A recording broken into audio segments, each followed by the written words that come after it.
Alors bonjour à toutes et à tous.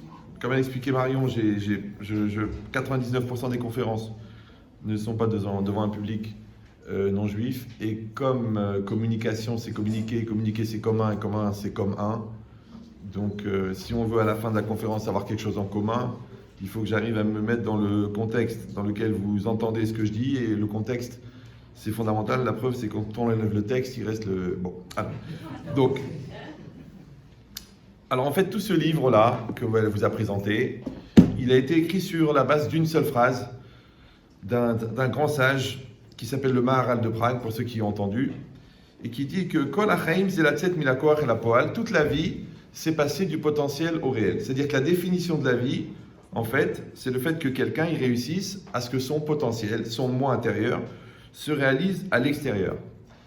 Voilà, maintenant, il y a 1 million de retombées de cette notion-là. Nous, on va en choisir une par rapport au thème qui a été choisi aujourd'hui. Donc, c'est un axe de réflexion que j'ai écrit dans le train en venant pour vous dire que j'allais vers vous en l'écrivant. La preuve, je suis arrivé. Donc, ça s'appelle dans la linéarité existentielle. C'est une façon de formuler. C'est-à-dire qu'un homme fait des choses, il dit des choses, il pense des choses et il pense penser des choses. Maintenant, normalement, on est censé faire ce qu'on dit, d'accord? Ça s'appelle la cohérence. On est censé penser ce qu'on dit, ça s'appelle l'honnêteté, et on est censé penser ce qu'on pense. Bon, je sais que vous allez me dire que penser ce qu'on pense, c'est un peu débile, puisque l'activité cognitive, elle est générée par le fait que je vous parle et que vous réfléchissez en même temps. Mais en vérité, le fait que vous pensez à ce que je dis ne veut pas dire que vous pensez ce que je dis. Maintenant, quelqu'un doit s'interroger tout le temps, est-ce qu'il pense ce qu'il pense? Par exemple, quelqu'un il dit j'aime ma femme, mais il la frappe. Donc il a un vrai problème d'incohérence au niveau de la pensée. C'est-à-dire qu'il pense qu'il l'aime, mais en vérité il la frappe. Ou quelqu'un il déconsidère son enfant, mais il lui dit je te fais confiance, je suis sûr que tu vas réussir. Mais dans sa tête, de toute façon il est bête et il tient des gènes de la belle famille. Donc automatiquement, au fond, il ne pense pas ce qu'il pense. Maintenant, il faut savoir une chose qui est très importante, c'est que dans cette linéarité existentielle, ce qui va se réaliser à la fin, ça n'est pas ce que je crois penser, c'est pas ce que les gens pensent que je pense. C'est ce que je pense vraiment. Maintenant, à moi de savoir si je pense ce que je pense. Maintenant, la seule manière de savoir si je pense ce que je pense, c'est si je vis en fonction de ce que je pense. Maintenant, s'il y a une incohérence entre ce que je vis et ce que je pense, ça veut dire qu'au fond, je ne pense pas ce que je pense. Maintenant, si je ne pense pas ce que je pense ne se réalise pas. Par exemple, c'est connu, l'enfant est ingrat, même quand il est maigre, d'accord? Maintenant, les enfants ne comprennent rien, mais ils ressentent tout. Maintenant, l'enfant ne fait pas ce que vous dites. Vous croyez qu'il vous contredit. En vérité, non. Parce que les 3/4 d'entre nous, on ne pense pas à ce qu'on dit. Maintenant, nous, on voudrait que l'enfant écoute ce qu'on dit. Mais lui, il écoute ce qu'on pense. Mais comme on ne pense pas ce qu'on dit, donc il n'entend rien. Donc, il faut lui dire ce qu'on pense. Le problème, encore une fois, c'est pour dire ce qu'on pense, il faut le penser. Maintenant, le problème, c'est que ça met des années à penser ce qu'on pense. Ça met des années. Pourquoi? Parce qu'on met des années à apprendre ce qu'on ne sait pas. On met des années à comprendre ce qu'on sait. On met des années à intégrer ce qu'on a compris. Et on met des années à devenir ce qu'on a intégré. Donc, vous comptez à peu près 3 vies. Parce que les 3/4 des gens, ils développent une certaine culture. Mais après, ça ne les dérange pas d'être incohérents avec leur culture. On peut même dire qu'à la limite, ils sont cohérents avec leurs incohérences. Et ça ne les dérange pas. Mais ils ne comprennent pas pourquoi la vie, elle ne va pas dans le sens de ce qu'ils pensent, alors qu'en fait, eux-mêmes ne sont pas convaincus de penser ce qu'ils pensent. Et comme convaincu, ça peut s'écrire en 2 mots, donc automatiquement, ça dérègle complètement les données. Donc si c'est ça, donc ça veut dire que la réalité qui est devant moi, en fin de compte, elle est la projection de la pensée profonde. Et c'est ça qu'il faut réussir à comprendre, ce qu'on appelle penser vraiment, ce que tu penses vraiment. Alors, en hébreu, parce que malheureusement, j'ai eu la chance de ne pas faire d'études, donc toutes mes références, elles sont talmudiques, donc je vous les donne, et au pire, ça vous sera utile, c'est que le mot machashava en hébreu, il veut dire penser. Mais il vient de 2 racines. Une racine qui s'appelle l'archov, du verbe penser, et une racine qui vient du mot chashuv, qui veut dire important. Maintenant, pourquoi l'importance et la pensée sont ensemble? En vérité, parce que c'est que quand quelqu'un pense ce qu'il considère, sa pensée, elle a une valeur. Mais quand quelqu'un considère ce qu'il pense, ça s'appelle de l'orgueil. Ça veut dire que quand je donne de l'importance, de la considération, je donne de la priorité, je donne de la force à ma pensée, automatiquement ma pensée, puisque c'est elle qui me définit, donc c'est elle qui va s'accomplir. Maintenant, le ressenti du penser-penser, dans la parole, il s'appelle la conviction. Le ressenti du penser-penser dans l'action, il s'appelle la détermination.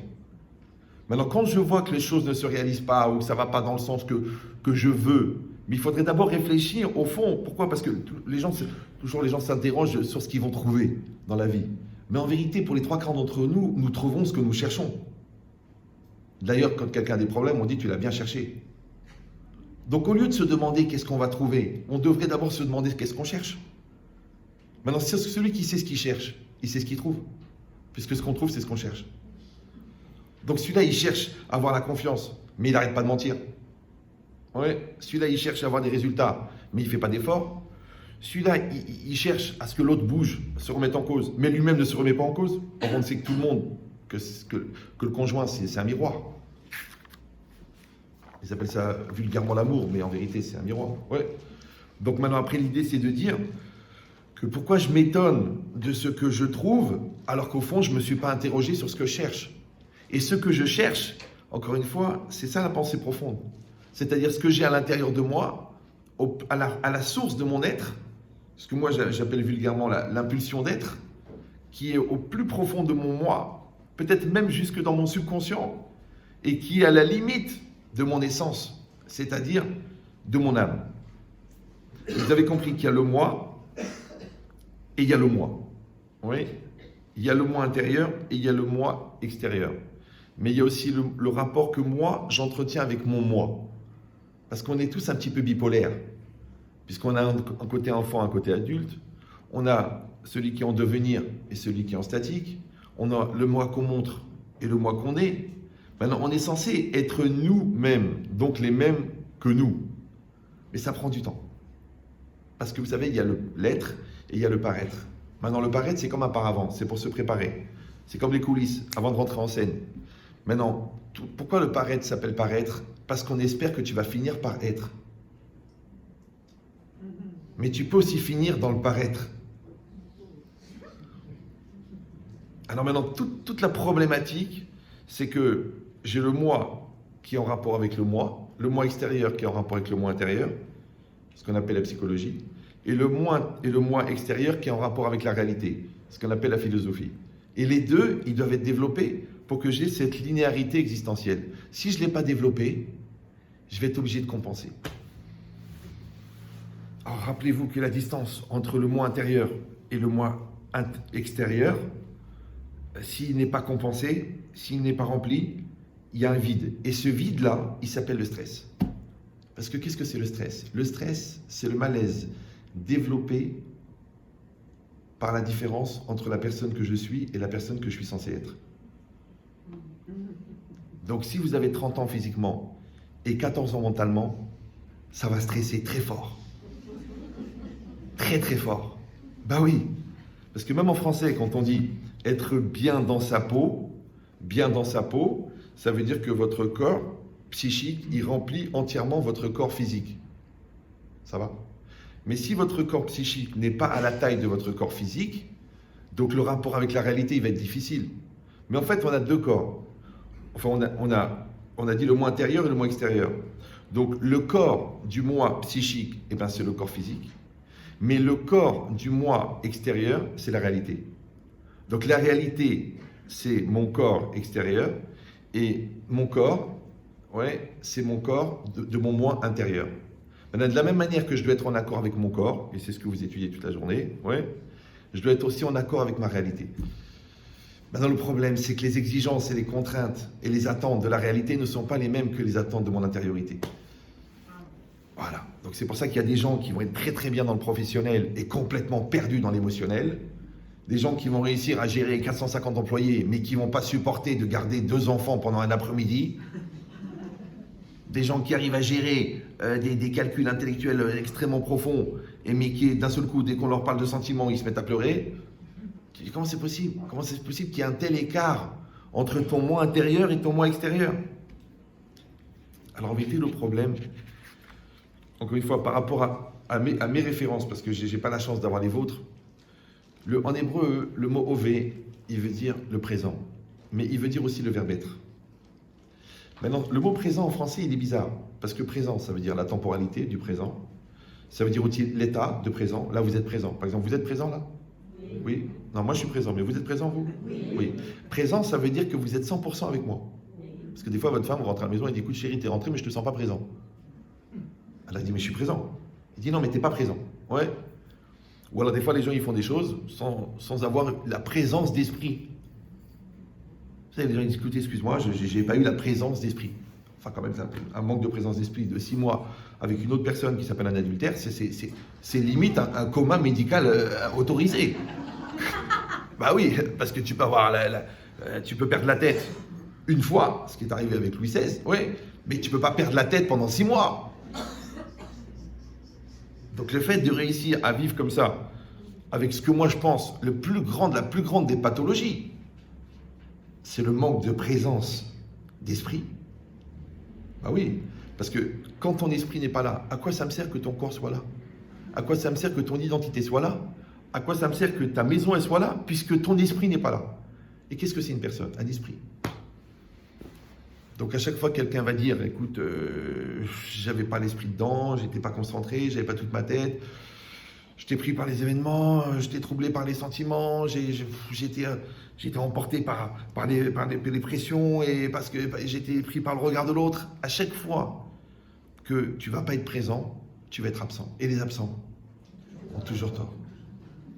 Maintenant, il y a un phénomène qui dépasse la psychiatrie, je pense qu'on est carrément dans la zoologie. C'est des gens qui arrivent à légitimer leur non-résultat en acceptant qu'ils n'ont rien fait pour réussir. Vous me suivez ou c'est trop abstrait? C'est que les gens, ils savent qu'ils n'ont pas fait ce qu'il fallait, mais ils s'étonnent du résultat non obtenu. C'est comme si le gars, il va à la sortie des examens pour voir les résultats, et puis il cherche son nom dans la liste. Il cherche, Ben Chetrit, il ne trouve pas. Il a assis son nom. Après, il cherche par alphabétique, il ne trouve pas non plus. Il dit, bon, dans le désordre non plus. Puis au bout d'un moment, il y a un gars à côté de lui, il dit, excuse-moi, mais qu'est-ce que tu cherches? Il dit, bah, je cherche mon nom parce que je voulais savoir si je suis reçu. L'autre, il dit, écoute, j'étais à la prépa. T'as pas passé l'examen? Il dit, non, je ne l'ai pas passé. Bah, pourquoi tu viens voir? Il dit, on ne sait jamais. Maintenant, moi, je rencontre tous les jours des gens qui n'ont pas construit leur couple et qui s'étonnent qu'il n'y a pas de communion, qui n'ont pas éduqué leurs enfants et qui s'étonnent du résultat obtenu, qui ne font pas des efforts dans leur nutrition et qui s'étonnent avec le cardiologue, mais de qui leur a cholestérol.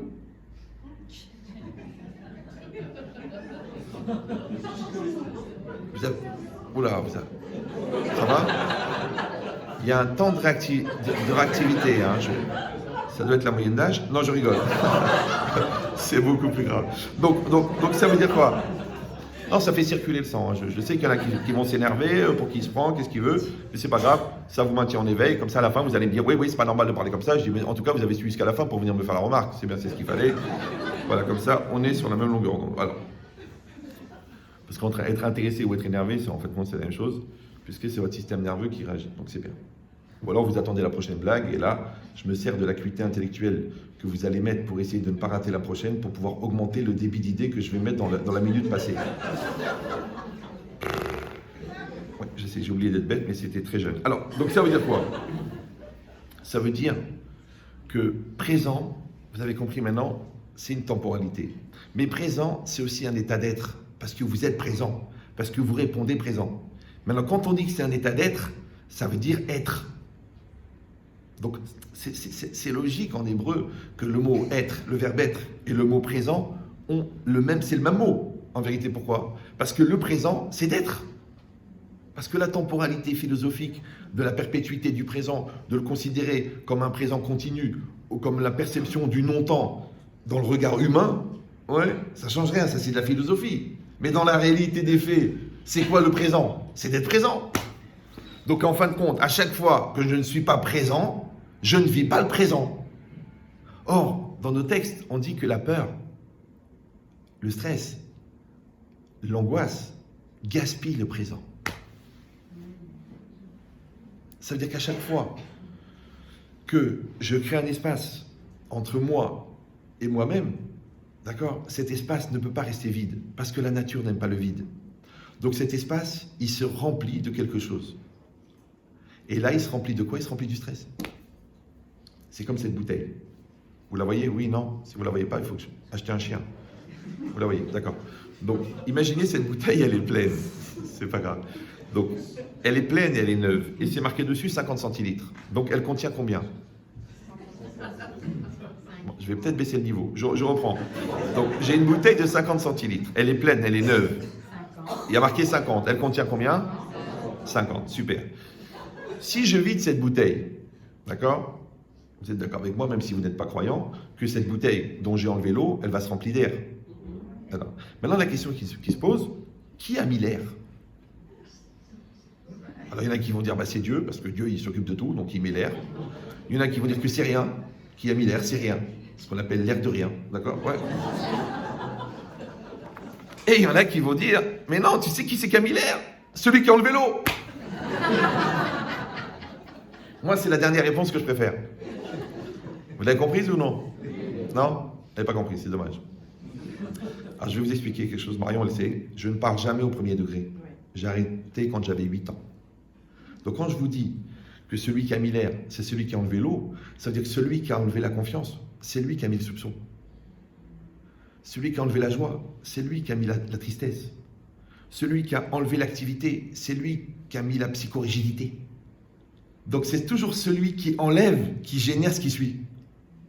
Mais seulement nous, on est tellement préoccupés à regarder le magicien de la vie, qui a une main pour nous occuper la tête et une main pour sortir le pigeon, alors qu'en fait, c'est nous le... Bon, oui. Ouais. Donc, on n'a pas compris qu'il faut toujours avoir un coup d'avance et qu'il faut toujours chercher la question qui est derrière la question et qu'il faut toujours chercher la conséquence derrière la cause. Alors, quand moi je vis quelque chose, je dois réfléchir. Oui. Si, par exemple, je suis en conflit de réflexion, je suis en conflit relationnel, la première chose que je dois faire, en tout cas c'est comme ça que dans la morale juive c'est vécu, c'est que je dois être capable de mesurer le taux de FTG, ce qu'on appelle en PNL le FTG. Vous avez étudié le PNL? Vous avez étudié le PNL, la PNL? Non? Donc en PNL, ça s'appelle le taux de FTG. Ça veut dire le taux de foutage de gueule. C'est que tu dois mesurer combien toi-même tu te moques de toi. Par exemple, ta femme, elle te dit, bon, tu descends chercher m'aider à porter les sacs, et toi, tu dis, je suis au téléphone. En vérité, parce que c'est de la flemme, c'est de la paresse. D'accord? Je te dis, bon, quand est-ce que tu me rends l'argent? Et je te dis, est-ce que je suis prophète? En fait, c'est parce que je suis référencé sur barredefer.fr. Très radin. Donc, c'est ça le problème. C'est que si moi, je ne sais pas, quand moi-même, je me moque de moi, j'ai un vrai problème. Parce que peut-être que je ne vis pas ma vie. Maintenant, le gars en moi qui se moque de moi, il est très proche de moi, puisqu'il est en moi. En fait, il est le fruit de l'absence de moi. Maintenant, quand j'enlève l'eau, il rentre l'air. Quand j'enlève la sincérité, il rentre le mensonge. Quand j'enlève la spontanéité, il rentre le manque de spontanéité. Vous me suivez ou non? Maintenant, si moi je ne suis pas en condition réelle de vigilance existentielle, il est très probable que je ne vis pas ma vie. La preuve, c'est que quand quelqu'un fait une bêtise, la première chose qu'il dit, c'est quoi? C'est pas moi. La deuxième chose qu'il dit quand on lui prouve que c'est lui, c'est à cause de toi. Tu crois que je t'ai trompé pour rien? Parce que tu ne me donnes pas ce que j'ai besoin. Ok, donc c'est toujours la faute des autres, d'accord? Et quand tu lui as prouvé quand même qu'il a au moins 50% de responsabilité, qu'est-ce qu'il dit? C'était plus fort que moi. Alors si vous faites l'analyse psychiatrique de cette phrase, puisque vous avez tous dépassé le CE2, je, tu, il, nous, vous, il sont des pronoms personnels, mais c'est apostrophe est un pronom déterminant impersonnel. Donc c'est intéressant.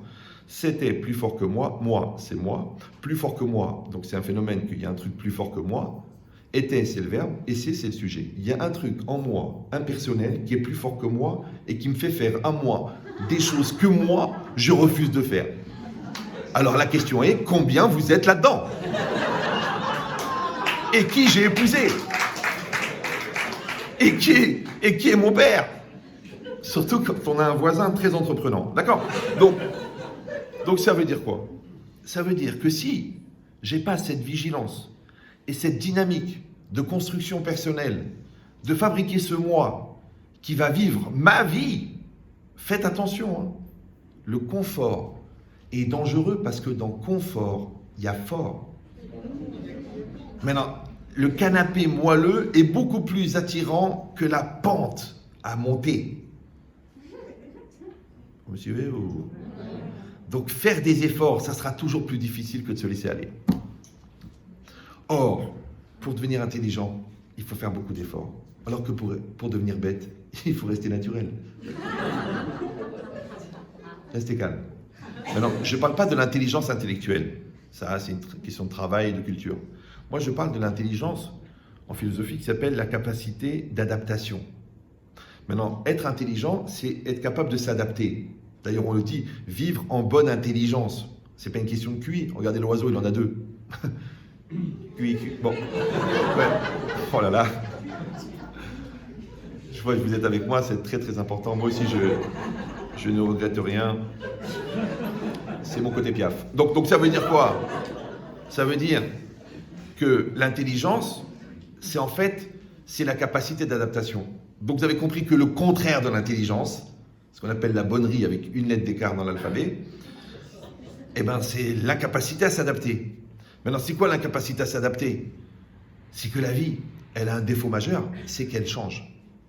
C'est les enfants grandissent, les parents vieillissent, les conjoints changent, le business il change, le temps il change, tout change. Donc en fait, on est condamné à s'adapter.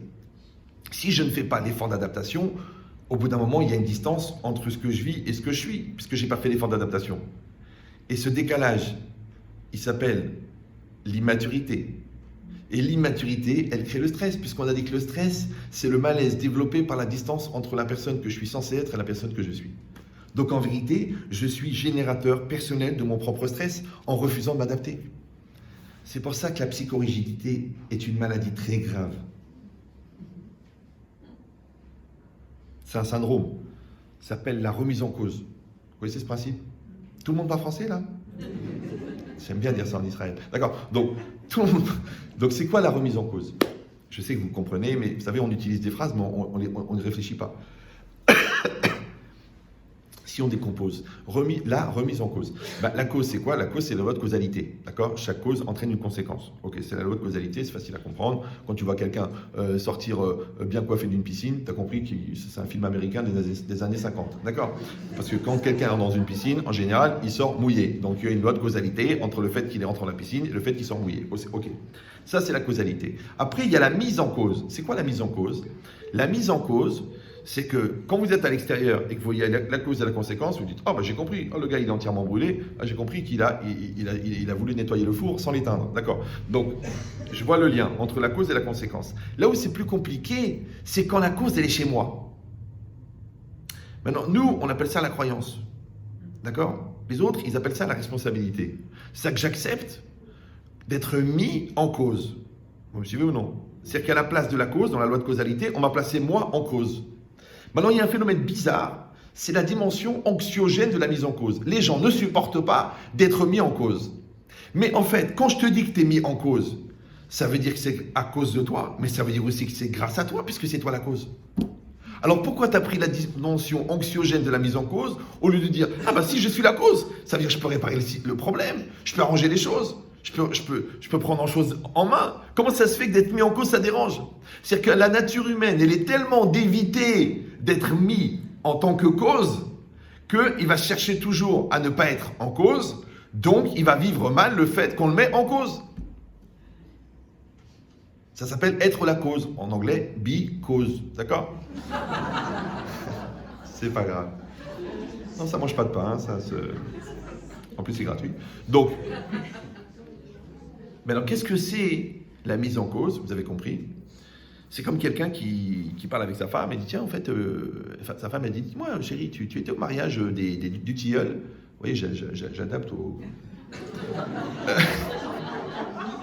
C'est pas grave. Sinon, j'aurais dit les bénichoux, mais c'est pas grave. Alors, donc, Euh, non, c'est la géolocalisation, je pense. Donc, si sa femme lui dit, dis-moi chérie, est-ce que tu étais au mariage du tilleul? Il dit non, pas du tout, pas du tout. Elle dit, écoute, j'ai un problème parce que j'ai passé l'après-midi avec madame du tilleul, d'accord? Et puis elle m'a donné l'album photo du mariage, et sur les 500 photos, il y a plus de 480 photos où tu apparais. On te voit avec les mariés, on te voit sortir de l'église, on te voit en train de draguer la serveuse, de t'empiffrer au buffet, de passer en courant. Donc comment tu peux être sur la majorité des photos de l'album et me dire que tu n'étais pas au mariage? Toujours deuxième degré. Étant donné que tu es dans les 3/4 des photos de ta vie, comment tu peux imaginer que tu n'es pas concerné par une vie dans laquelle tu apparais? Parce que tu vis mal le fait d'être concerné. Et là encore, parce que concerné, ça s'écrit en 2 mots. Donc les gens qui le vivent mal, ils se sentent le concerné. Les gens qui le vivent bien, ils se sentent le concerné. Maintenant, le concerné, c'est celui qui est mis en cause. Maintenant, comment on appelle le sentiment d'acceptation de la mise en cause? On appelle en français la responsabilité. Puisque je suis placé à la cause, je suis responsable. Ça va? Ok. Alors, si vous avez compris la loi de causalité et vous avez compris le principe de la mise en cause, alors c'est quoi la remise en cause? Ça y est, c'est bon, je suis en cause. Je suis responsable, je suis un papa, je suis une maman, je suis un patron, j'assume, je paye les dettes, je fais ce qu'il y a à faire, je vais au bout de mes choix, j'assume ce que je dis, c'est bon, je suis mis en cause, c'est bon. Alors ça veut dire quoi, remis en cause? Alors le il sert à la répétition, recopier. Ça s'appelle la perpétuité. Donc si le sentiment, si la cause, c'est la causalité, si la mise en cause, c'est la perpétuité de la causalité, c'est ce qu'on appelle la responsabilité, donc la remise en cause, c'est la perpétuité du sentiment de responsabilité. Ça va toujours? Tout est en français là. Ouais. Vous savez comment on appelle en français la perpétuité du sentiment de responsabilité? La maturité. C'est pour ça que les gens immatures n'arrivent pas à se remettre en cause. Je sais que vous pensez à quelqu'un. Ne pensez pas à l'autre. Arrêtez. Arrêtez de croire que je parle de quelqu'un d'autre. Je fais ce qu'on appelle une thérapie de masse, parce que mon projet n'est pas de transmettre un message. Parce qu'il y a déjà décédé, et à la limite c'est mortel. Décédé, c'est pas grave. D'accord. Non. Le projet, ça va? Ils se disent, c'est entre Gad Elmaleh et Raymond Devos. Ils n'arrivent pas à... le projet n'est pas de vous transmettre une information. Le projet est qu'on fasse ensemble un parcours à l'intérieur de vous-même pour que vous sortiez quelqu'un d'autre à la sortie de la conférence. Moi, mon projet, c'est 10 ans.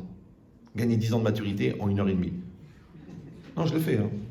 J'ai beaucoup de psy qui m'attaquent en procès, et moi, je n'ai pas de piscine à payer. Donc, bon. Alors, donc c'est quoi l'idée? C'est que vous êtes là. Donc, je sais que la tentation, quand je vous parle à vous, c'est de penser à quelqu'un d'autre. Parce que je dis, mais d'où il connaît mon mari? C'est pas possible. Attends, il a vécu avec nous, quoi, celui-là? Non, moi, je vous parle à vous. Parce qu'il n'y a aucun coiffeur au monde qui peut shampouiner une autre tête que celle qu'il a devant lui. De là que je vous suis en train de vous passer un sacré shampoing.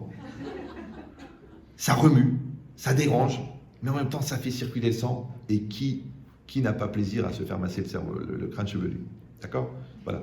Donc, si vous sentez que c'est de l'amour, ben, on travaille ensemble. Si vous sentez que c'est de la démagogie, ben, la porte, elle est là, vous pouvez partir. De toute façon, je n'aurais pas laissé ma famille et fait 8 heures de train pour faire le clown, la vérité. J'ai arrêté très jeune. D'accord. Donc, si c'est ça maintenant, on comprend une chose incroyable. Que quand on demande à quelqu'un, en fin de compte, de se remettre en cause, il ne faut pas le prendre encore une fois dans la dimension anxiogène. Ouais, ça veut dire que je suis nul, ça veut dire que tu me juges. Non.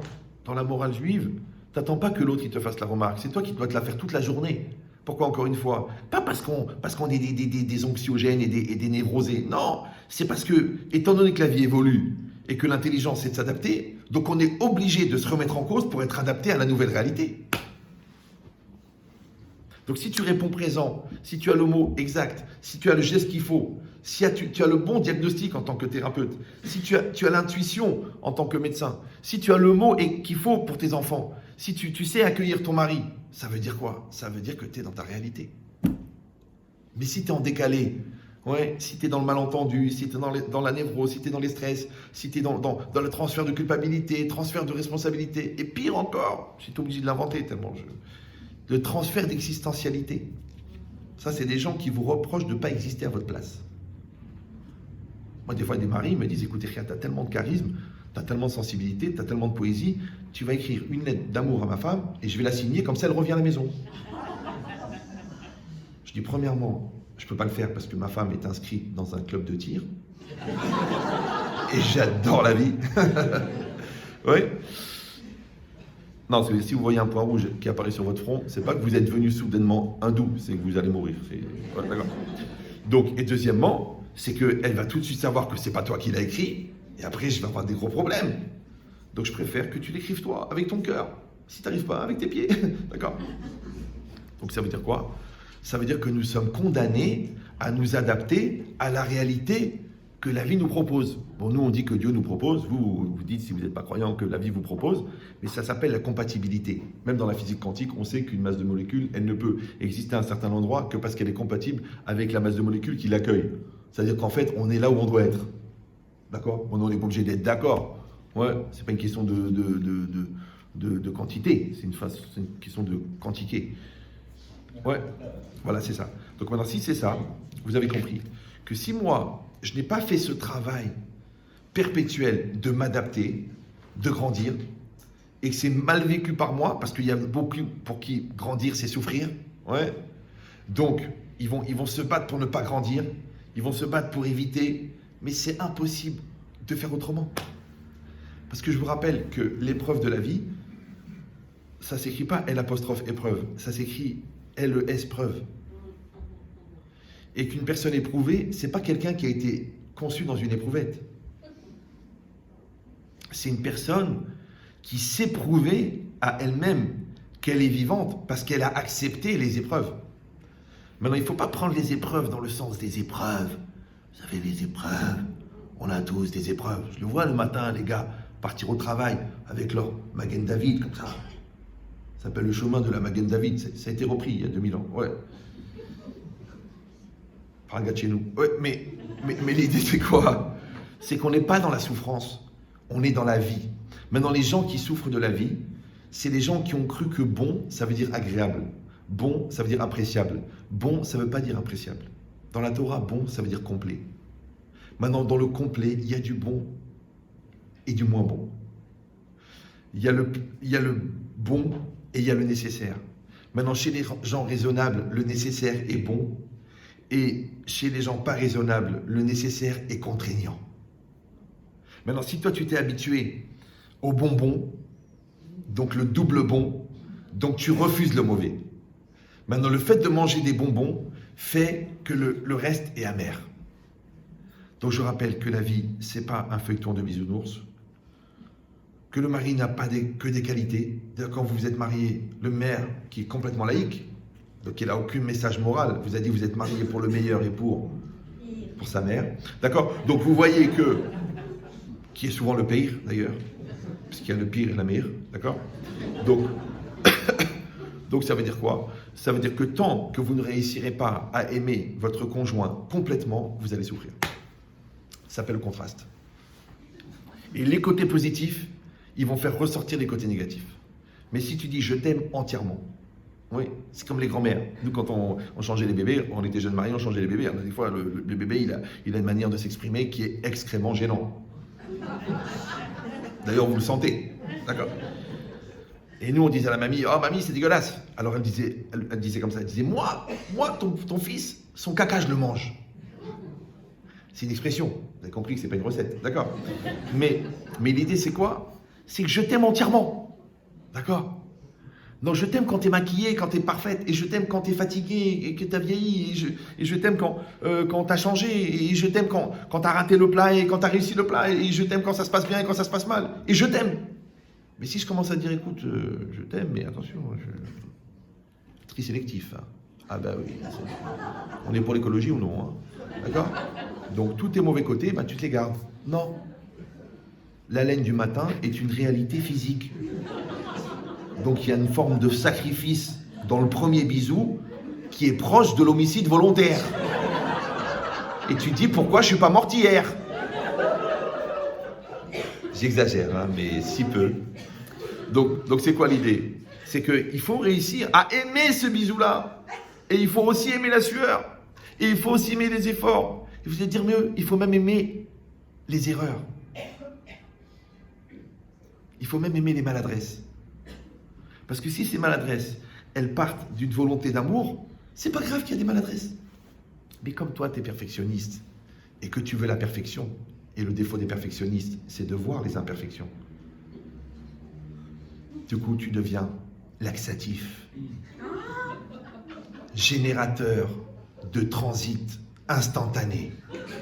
Il y en a même, leur numéro, il apparaît, t'as envie d'aller aux toilettes. C'est des phénomènes. Ça, j'ai dit à des gens, mais tu devrais te lancer dans la lutte contre la constipation parce que tu as une capacité à faire chier. Mais c'est incroyable, c'est un phénomène. Ça va? Je m'excuse hein, pour les nouveaux, mais...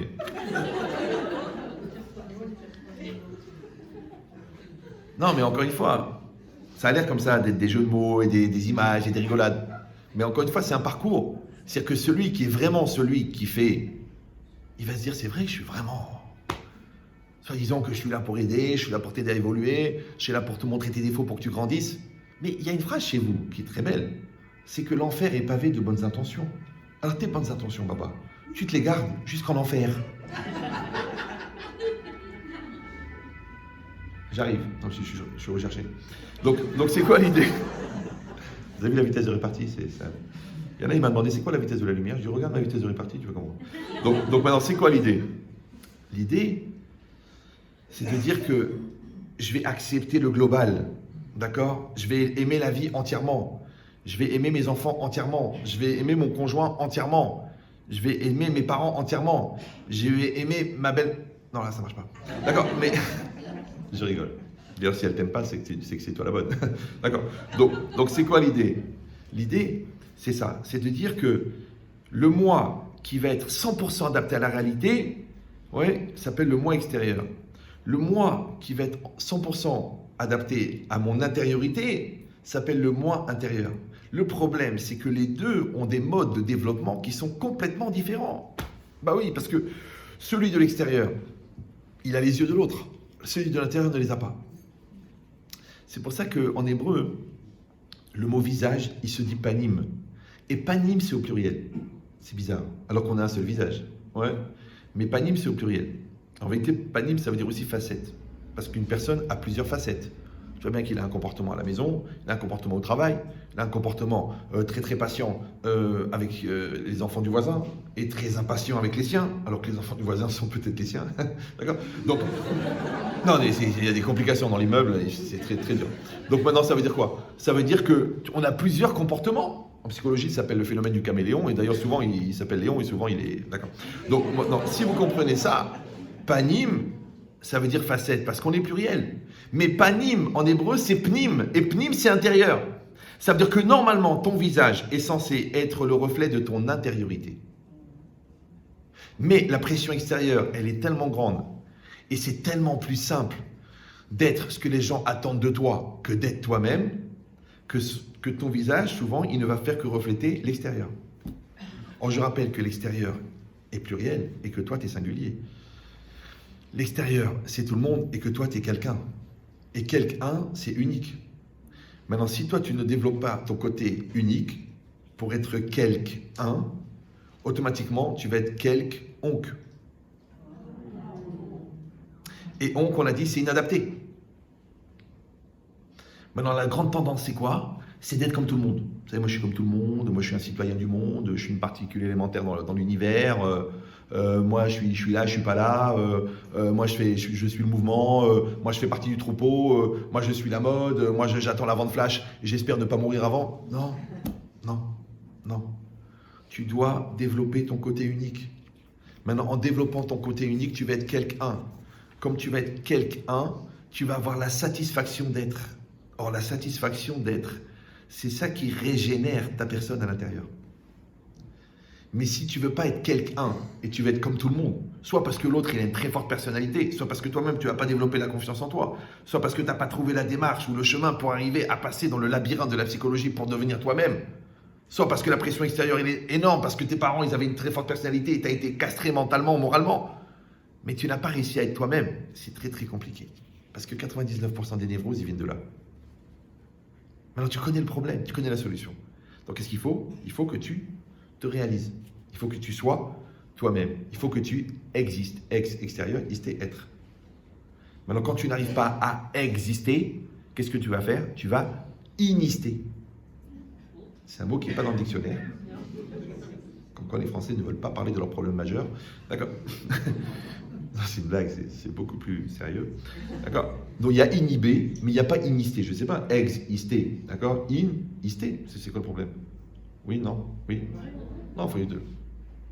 Il faudrait le proposer à l'Académie française. Mais vu la moyenne d'âge, là-bas, ça va être compliqué. D'accord, donc c'est quoi l'idée? L'idée, c'est ça. C'est de dire que si je ne vais pas exister, être à l'extérieur, eh bien je vais inister, je vais être à l'intérieur. Alors, je rappelle que être à l'intérieur, au bout d'un moment, ça s'appelle tourner en rond. Après, ça s'appelle s'auto-légitimer. Après, ça s'appelle couper de la réalité. Après, se couper de l'opportunité de grandir. Après, se couper des gens qui me proposent de grandir. Et après, ça s'appelle la dépression. Maintenant, pourquoi tu as inisté?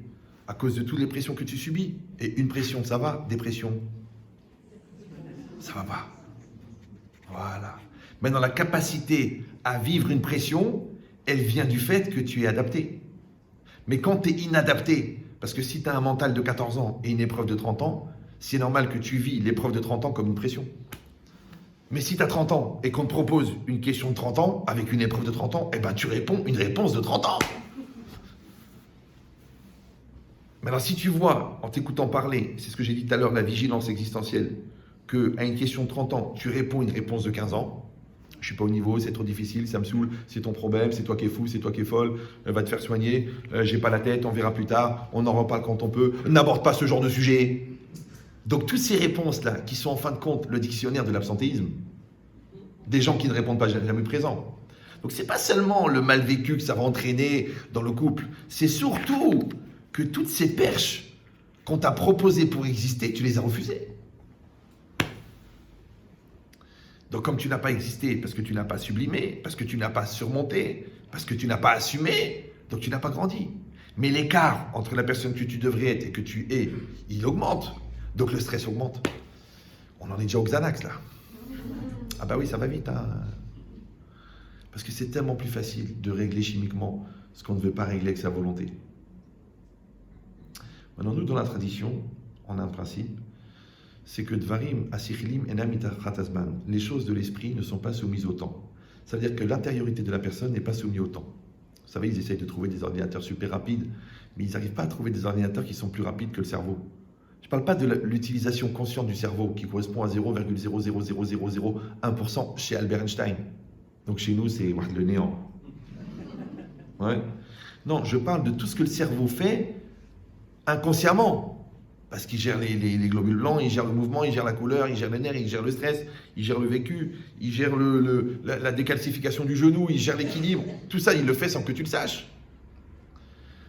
Donc c'est une activité incroyable. Alors comment il peut le faire à une telle vitesse? Alors je vous le dis. Vous n'êtes pas obligé de le croire. Au pire, c'est vrai. Ouais. C'est qu'en fait, l'être intérieur n'est pas soumis au temps. Donc c'est pas que le cerveau est rapide.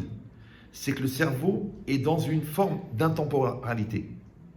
Maintenant, encore là, je vous fais un très gros raccourci, parce que là, on est presque dans de la Kabbalah, c'est que, étant donné que nous sommes dans le temps, donc nous ne pouvons pas conceptualiser le non-temps. Donc, la notion de non-temps, pour nous, c'est du présent continu. Voilà. C'est acceptable pour vous, au niveau pédagogique, ou vous dites, mais il dit vraiment n'importe quoi, là. Alors, je vous donne une image. J'ai déjà donné l'image du train, Madame Kaplan. J'ai déjà donné le train. J'ai déjà donné. Non, ça vous dit rien? Les redoublants non plus. Bon, vous pouvez les réécouter. Moi, j'assiste à tous mes cours depuis des années. Il y a un gars qui veut prendre le train pour aller à Marseille. Et il arrive, donc il est à la gare de Lyon, et puis il veut prendre le train pour aller à Marseille. Et puis il est bizarre, il dit tiens, c'est un nouveau modèle, il est bizarre ce train, il est super moderne. Et puis il attrape un contrôleur, il dit excusez-moi, ce train il a l'air nouveau. Ah, c'est un tout nouveau modèle. Oh là là, mais il a l'air très long. J'ai vu des trains de 50 mètres, des trains de 100 mètres.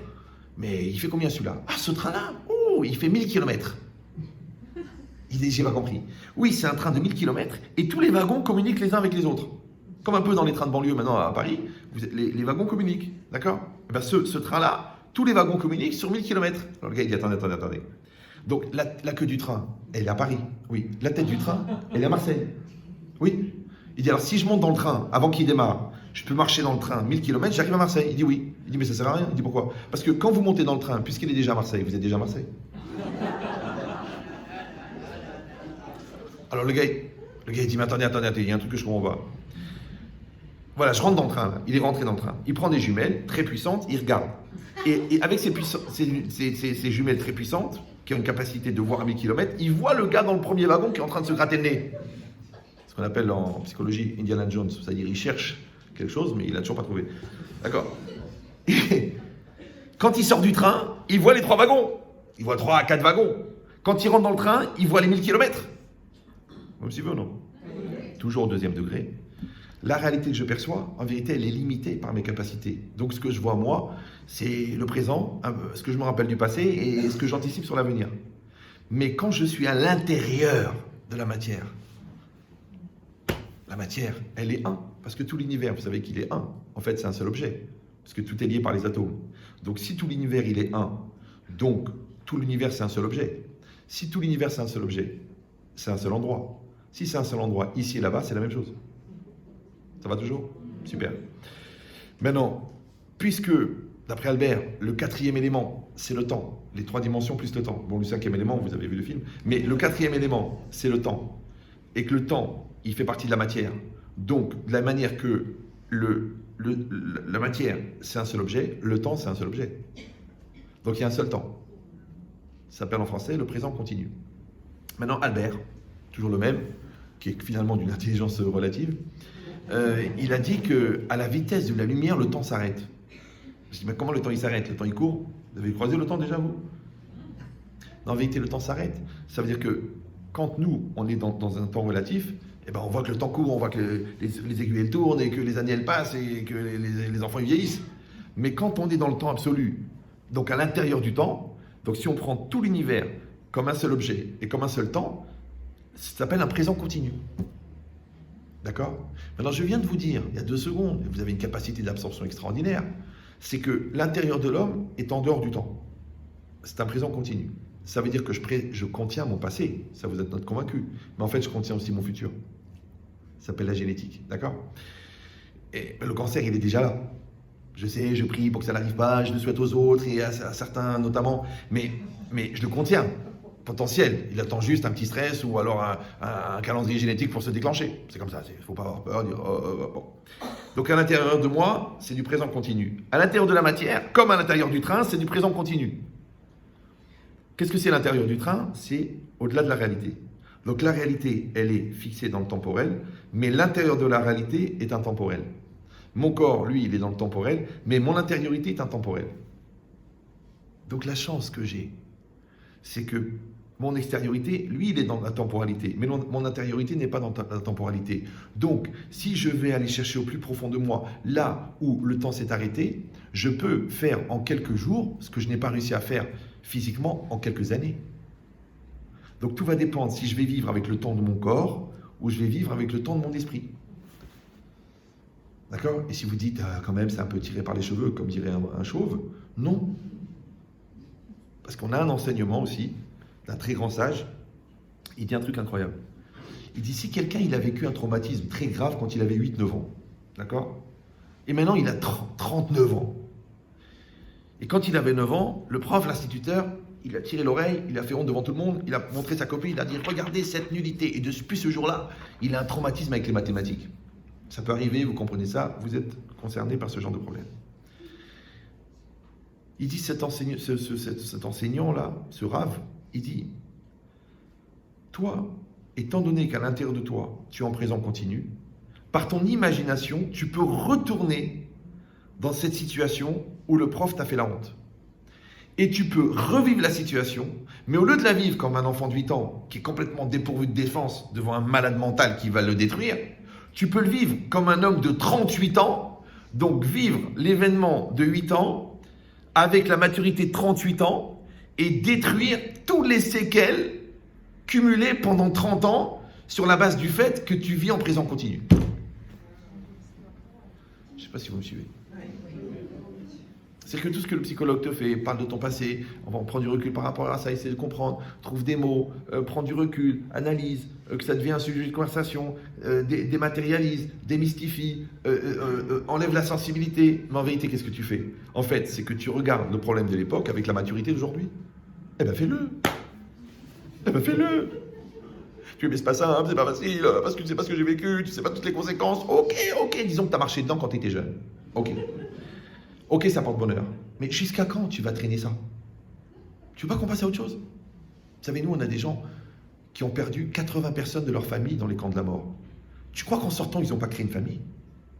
Ils ont créé une famille. Alors qu'ils auraient pu dire, à quoi ça sert la vie? Et tu en as d'autres qui ont raté le permis, 9 ans de dépression. Avec thérapie post-traumatique. Là, il faut vraiment recalculer le taux de FTG. Ça devient vital. Donc, qu'est-ce qu'on est en train de dire? On est en train de dire que la chance que nous avons, c'est que nous avons une intériorité. Mais cette intériorité, elle aura le pouvoir de m'aider si seulement j'ai développé le moi intérieur qui va s'occuper de ça. Mais malheureusement, il faut constater, c'est que les 3/4 des gens ont développé le moi extérieur parce qu'ils sont obligés de réagir, ils sont obligés d'être dans la réalité, et puis ils vivent les contraintes de la réalité. Mais ils ne développent pas le moi intérieur qui regarde ce moi-là. Ils attendent que l'autre regarde leur moi pour leur dire qui ils sont. Alors qu'en vérité, c'est eux qui devraient développer ce moi intérieur pour que lui, critique, fasse évoluer et encourage ce moi extérieur. Maintenant, quand j'ai développé ce moi intérieur, étant donné que ce moi intérieur, justement, par définition, il est à l'intérieur, donc lui, il n'est pas limité par le temps, il n'est pas limité par l'espace, il n'est même pas limité par la souffrance, il est limité par rien, puisque c'est lui qui est le détenteur de cette énergie-là. Vous suivez ou non? Donc en fait, on va passer notre vie à essayer de rencontrer des gens qui vont nous donner à notre moi intérieur le devoir d'exister et le pouvoir d'exister. Mais c'est toi qui dois le faire. Moi, j'ai des gens, des fois, qui sont très très mal. Les gens, ils sont mal. Écoutez, je suis très mal, je suis très très mal, je suis très très mal, je suis très très mal. Je dis ok. C'est-à-dire, qu'est-ce que vous voulez? Eh bien, vous me trouvez une solution. Alors, j'ai une solution. Je vais abréger vos souffrances. Je vais me lever, je vais vous étrangler. Alors, on me dit, mais monsieur rabbin, mais enfin, vous n'allez pas m'étrangler? Je suis rabbin, non? Je suis une autorité? Bon, je vais vous étrangler. Ah, mais vous n'avez pas le droit de toucher les femmes. Je vous étrangle. J'ai un coup de folie, je vous étrangle. Je règle tous vos problèmes d'un seul coup. Qu'est-ce que vous allez faire? Ah ben je vais me défendre. Et qu'est-ce que vous allez faire? Eh ben je vais me débattre et je vais vous mordre, je vais vous griffer. Et puis au bout d'un moment, vous allez vous rendre compte qu'en fin de compte, c'est pas mes mains qui vous étranglent, c'est les vôtres. Moi, je suis resté assis tranquille.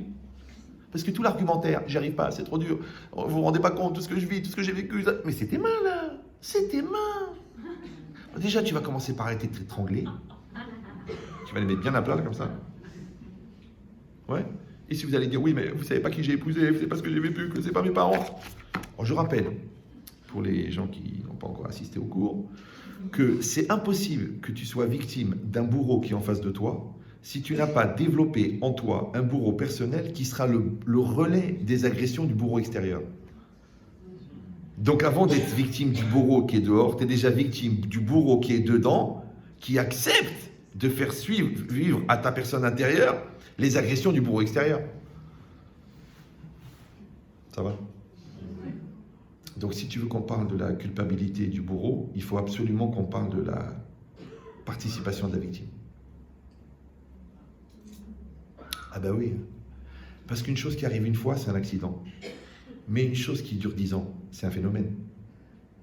Et un phénomène ne peut se perpétuer que si tous les participants qui participent au phénomène participent à la perpétuité du phénomène. Alors on dit j'en ai marre, on dit j'en peux plus. Et bien si il peut changer, tu le fais changer.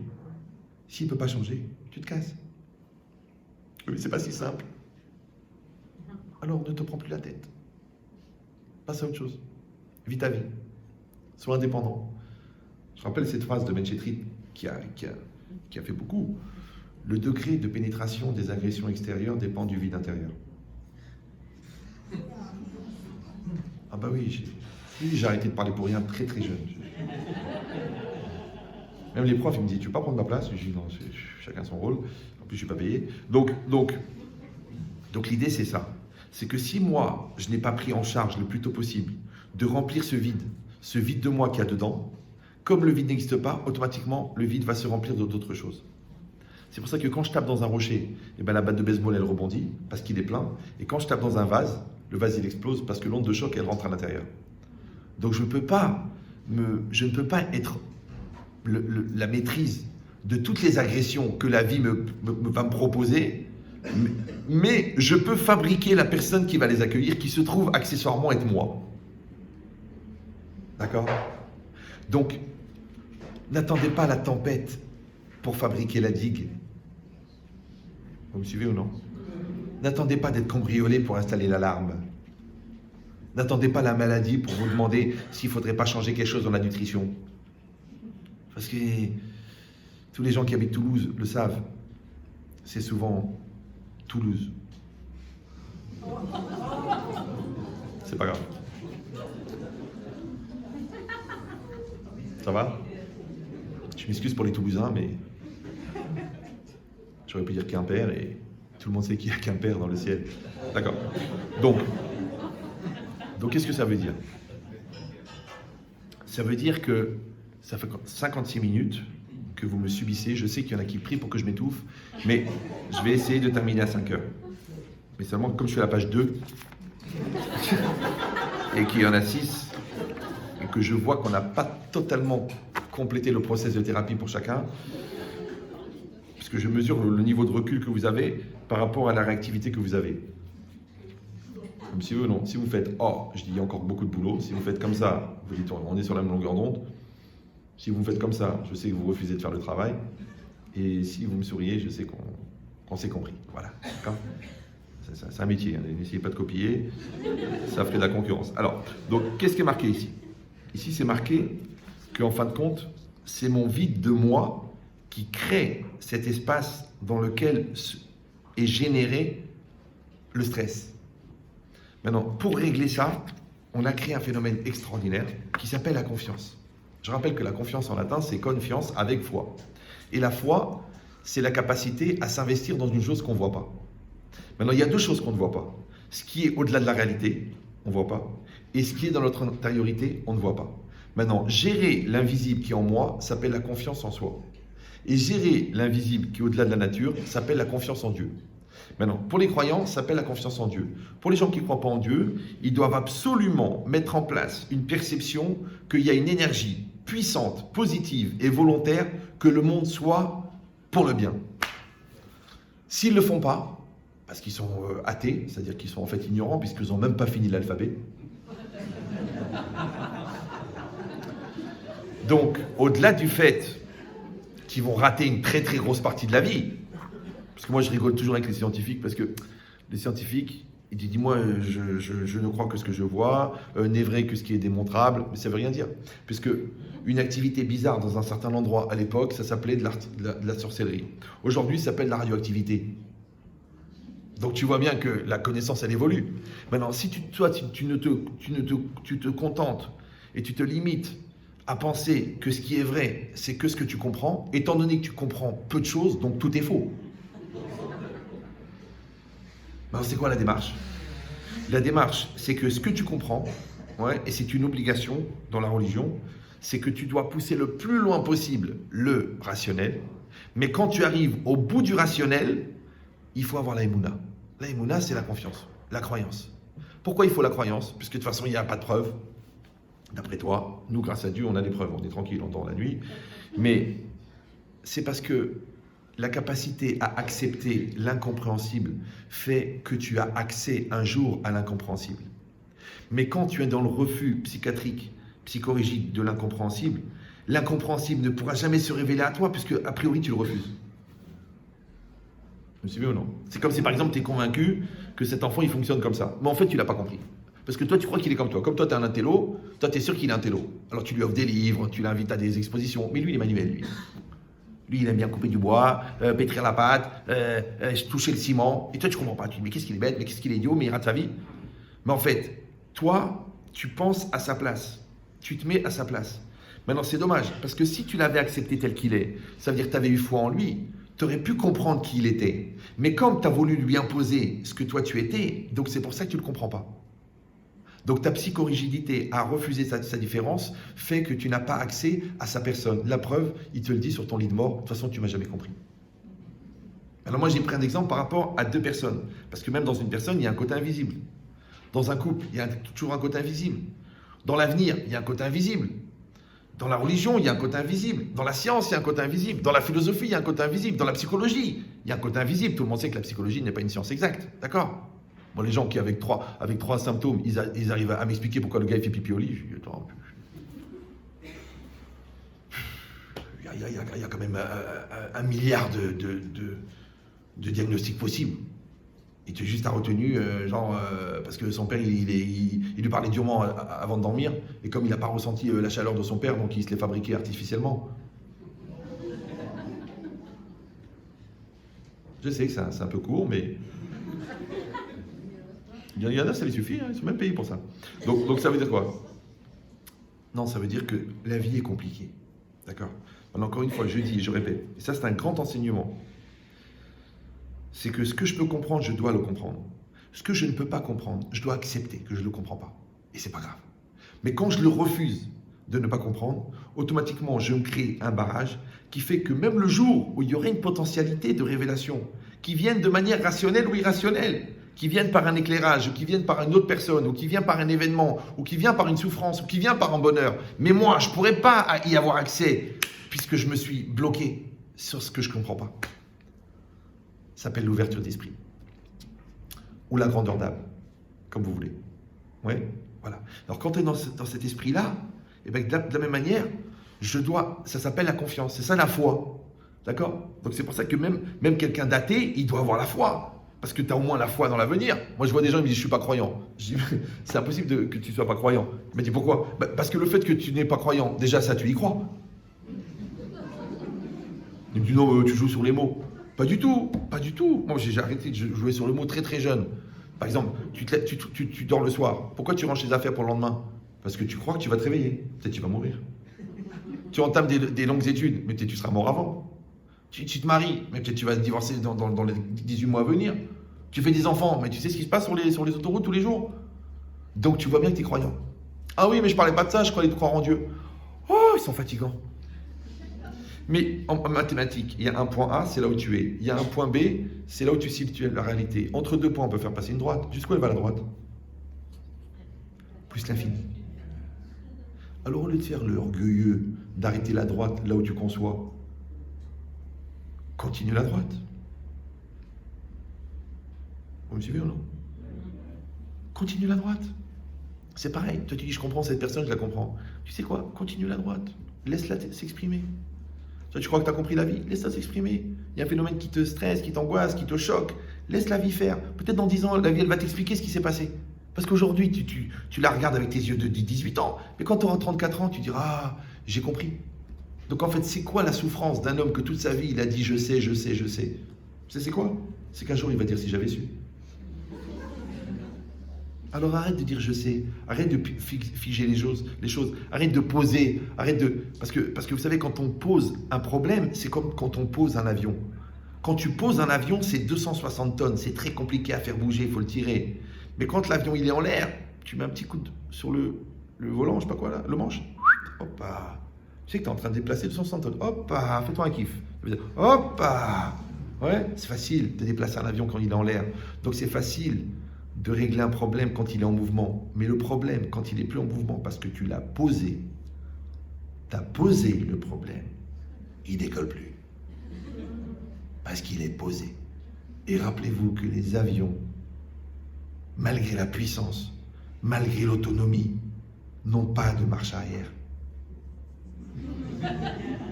Voilà, c'est bien. Commence à capter le système. Maintenant, j'ai un petit stress. C'est que la batterie de celui-là, elle commence à fatiguer. J'ai amené une batterie supplémentaire, mais je ne l'ai pas amenée. Donc, je ne sais pas comment ça va faire. Et c'est celui du live. C'est-à-dire que les gens qui sont en train de me suivre sur Facebook en même temps que je vous parle. Donc, à un moment, vous allez être privilégiés. D'accord. Maintenant, si c'est ça, Ah, Madame Kaplan, ça va? Ça tient la route? On y va. Un petit tour en plus. J'exagère. Je vous ai dit que ma femme est dangereuse. Donc ça veut dire quoi? Ça veut dire que vous avez compris maintenant qu'il faut remplir ce vide. Comment on remplit ce vide? C'est 3 étapes. Ça s'appelle savoir, agir, devenir. Maintenant, la société, la vérité, elle nous éduque à produire. D'accord? La productivité, sois productif, améliore, développe, grandis. Non, en vérité, non. Nous, on n'est pas là pour produire. On est là pour devenir. D'accord? Parce que tu produis, et bien après 35 ans à BNP ou chez Carrefour, tu dis merci beaucoup, au revoir, vous n'êtes plus au niveau des compétences qu'on attend de vous, ciao. Et là, il ne te reste plus qu'à faire un burn-out ou une dépression ou une pendaison. Non. J'ai utilisé une fonction productive qui s'appelle le travail pour devenir. J'ai utilisé une opportunité de couple pour devenir un époux. J'ai utilisé une opportunité. Merci beaucoup. Non, c'est celui-là. Bravo. La réactivité du technicien. Je suis choqué. Est-ce que je peux le débaucher aussi? Bon, alors. J'ai un cours par soir. C'est extraordinaire, ça.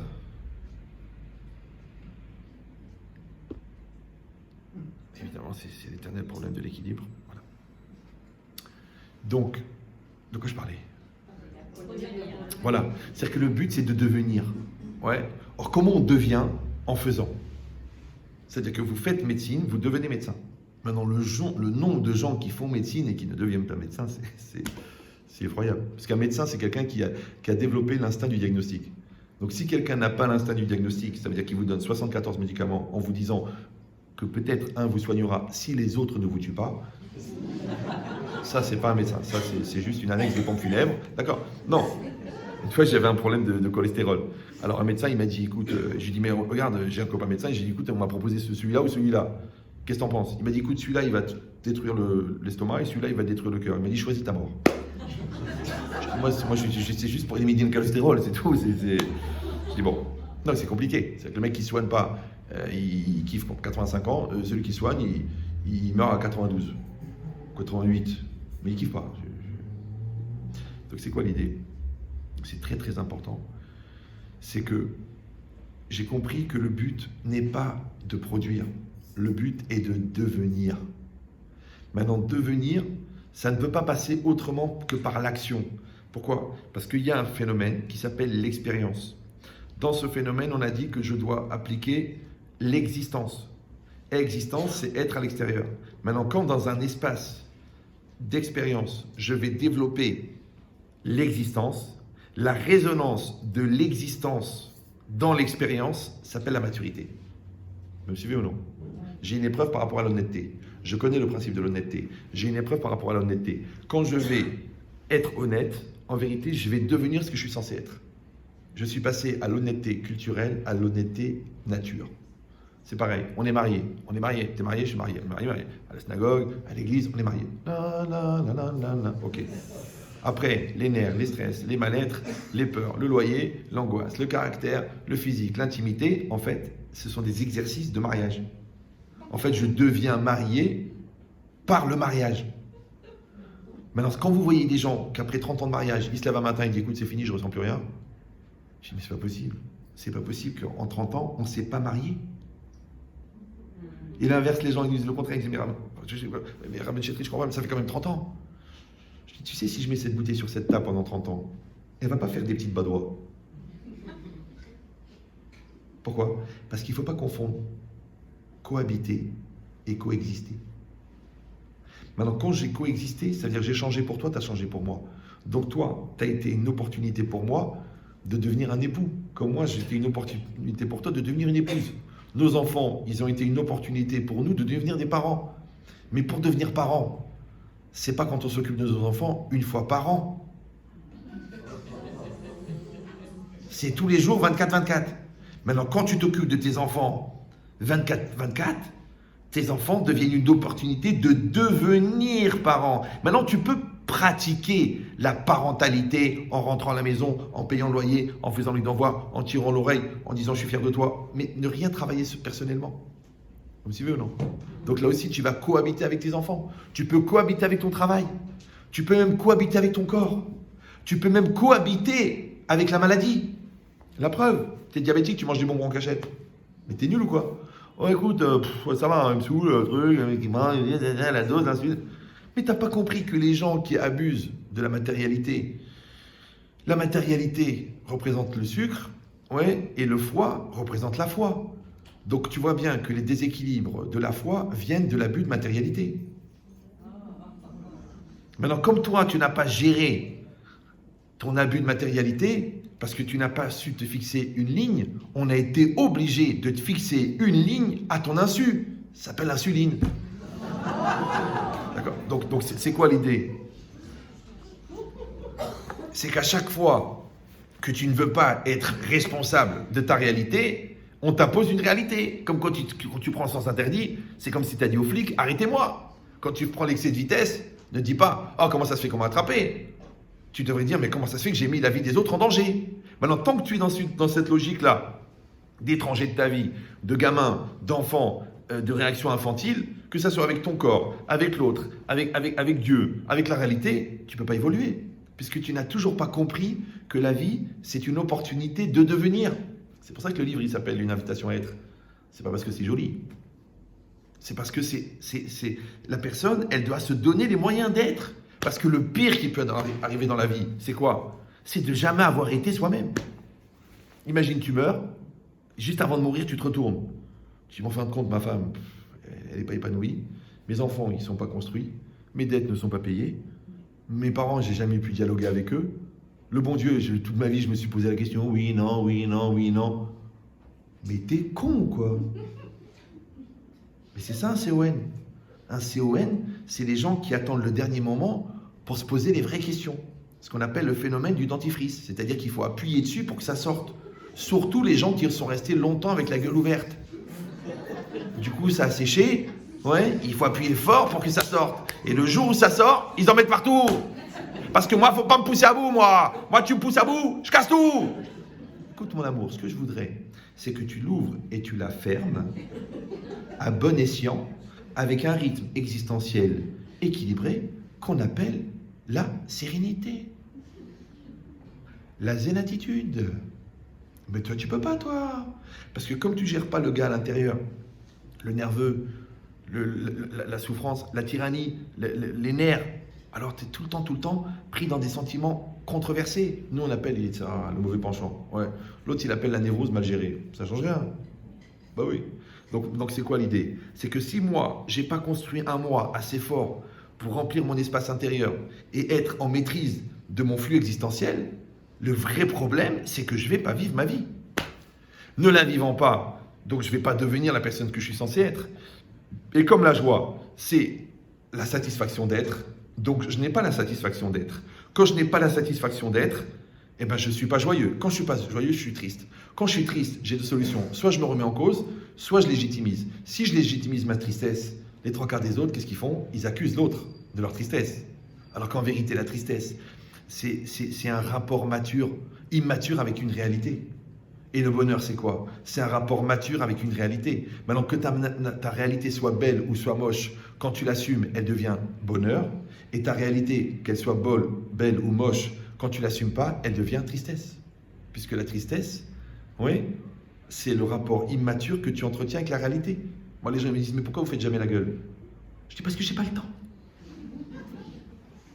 Et c'est une question de référence. Moi, ma référence, c'est Auschwitz-Birkenau. Donc je vois les barbelés, je vois, bien que je suis né en Algérie, mais bon, ouais. Ça veut dire que ça, quand je me lève le matin et que je ne suis pas dans un camp de la mort, mais je kiffe ma vie. L'autre, sa référence, c'est Miami Beach. Donc, quand il est au 8e étage d'un HLM qui sent le pipi, avec une télé en noir et blanc qui ne marche pas à Blanc-Ménil, il a envie de mourir. Il se lève, il dit, pourquoi je ne suis pas mort? Donc tu vois ce problème de référence? Et si vous allez dire, oui, mais ça veut rien dire parce que de toute façon, vous n'êtes pas non plus dans les camps de la mort. Non, tu n'as pas compris. La référence basse, c'est pour donner la taille réelle du problème. Vous me suivez ou non? Alors que la référence haute, par contraste, elle rend difficile la réalité. Ça s'appelle l'illusion. Ça s'appelle la télévision, ça s'appelle les séries télévisées, ça s'appelle le syndrome du contraste. Parce que quand tu zoomes là, le reste est flou. Donc quand tu zoomes sur ton travail, ta famille est floue. Quand tu zoomes sur la voisine, ta femme a grossi, d'un seul coup.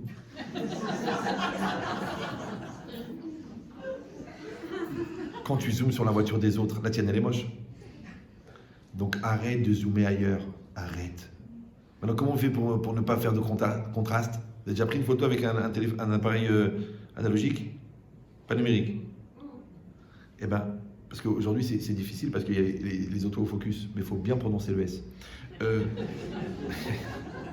Donc la mise au point se fait automatiquement. Donc les gens, ils ont perdu la capacité de faire la mise au point. Quand tu leur dis, bon, viens chérie, on fait une mise au point, tu dis, excuse-moi, je suis autofocus. C'est-à-dire que je suis naturellement focus. D'accord? Mais si je dis non, je veux pas qu'il y ait de contraste. Parce que quand on vise là, on zoome là, automatiquement le reste est flou. Alors comment on fait, vous savez, dans un appareil analogique, pour que tout soit net, vous savez comment on fait? On met sur plus l'infini. Tu mets sur infini. Quand tu mets sur infini, tout est net. C'est quoi l'infini? Pour nous, c'est Dieu. Pour les autres, c'est l'essentiel. Quand tu mets une dimension essentielle à tout, il n'y a plus de contraste.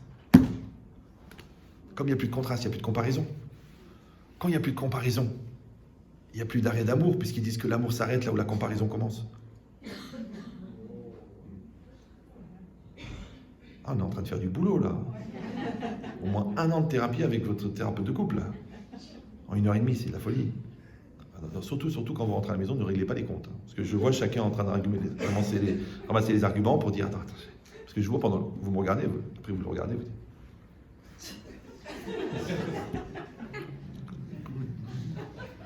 Il parle de toi depuis tout à l'heure, écoute. Vous rentrez à la maison, comme des gens responsables, qui s'aiment, reconnaissants, merci mon amour, pour les 3, 4, 5, 6, 7, 9, 12, 13 enfants que tu m'as donnés. Chacun sa réalité. Au lieu de discuter, ouais, t'es arrivé en retard, t'as rayé la voiture, t'as pas déposé le chèque. Tu sais, chérie, quand je serai morte, ne sera pas déposé le chèque. Parce que c'est quoi l'intérêt d'être deux? C'est qu'on peut accuser quelqu'un d'autre. Alors que si tu disais non, l'intérêt d'être deux, c'est qu'on peut être ensemble. Donc on va arrêter de se polluer la vie avec des lourdeurs, puisqu'on a la chance d'être ensemble. C'est une très grave maladie qui s'appelle la folitude. Donc si tu as la chance de ne pas souffrir de la folitude, parce qu'il y a quelqu'un qui t'attend, ouais, alors ne pollue pas ça avec des contraintes, des exigences et des bêtises, et des mots méchants et des fins de phrases, espèces de gros qui ne servent à rien, sauf si peut-être de lubrifiant. Maintenant, de la même manière, encore une fois, je donne des exemples dans le couple, mais il n'y a pas de différence. Parce qu'en fait, tu es en couple avec toi-même. Vous suivez ou non? Comme tu es en couple avec l'autre. C'est pareil, les enfants. Parce qu'avant d'éduquer l'enfant qui est devant toi, tu dois éduquer l'enfant qui est en toi. Alors, quand tu te surprends, toi, à agir comme un enfant, c'est ton moi extérieur qui dit au moi intérieur, oh, tu fais le gamin là. Oh, tu n'assumes pas. Oh, tu dis n'importe quoi. Donc, en vérité, toutes ces mosaïques de personnalité ne sont là que pour mettre en relief le travail intérieur que nous avons à faire. Et bizarrement, les gens qui ont construit leur intériorité s'adaptent à toutes les situations plurielles et singulières. Par contre, les gens qui n'ont pas construit leur moi, ils passent leur vie à fabriquer des stratagèmes pour légitimer le fait qu'ils ne sont pas adaptés. Alors, je rappelle que la capacité à légitimer l'inadaptation ne fait qu'augmenter l'inadaptation. Bah oui, parce que ce qui était un problème, tu en as fait une pathologie, c'est dommage. Alors qu'un problème, il devait générer une solution. Et c'est tout. Question, réponse, problème, solution. Je sais ce que vous allez me dire, mais c'est pas toujours évident. C'est pas simple. Je vous donne la solution. Comme ça, vous allez tout comprendre d'un seul coup. Pourquoi en français, le mot solution veut dire solution? Et solution. Moi, j'avais 14 ans, comme ça, j'ai posé une question. Je dis, comment ça se fait que quand la solution apparaît, le problème disparaît? Alors les gens disent, bah, c'est évident, parce que quand il y a la solution, il n'y a plus de problème.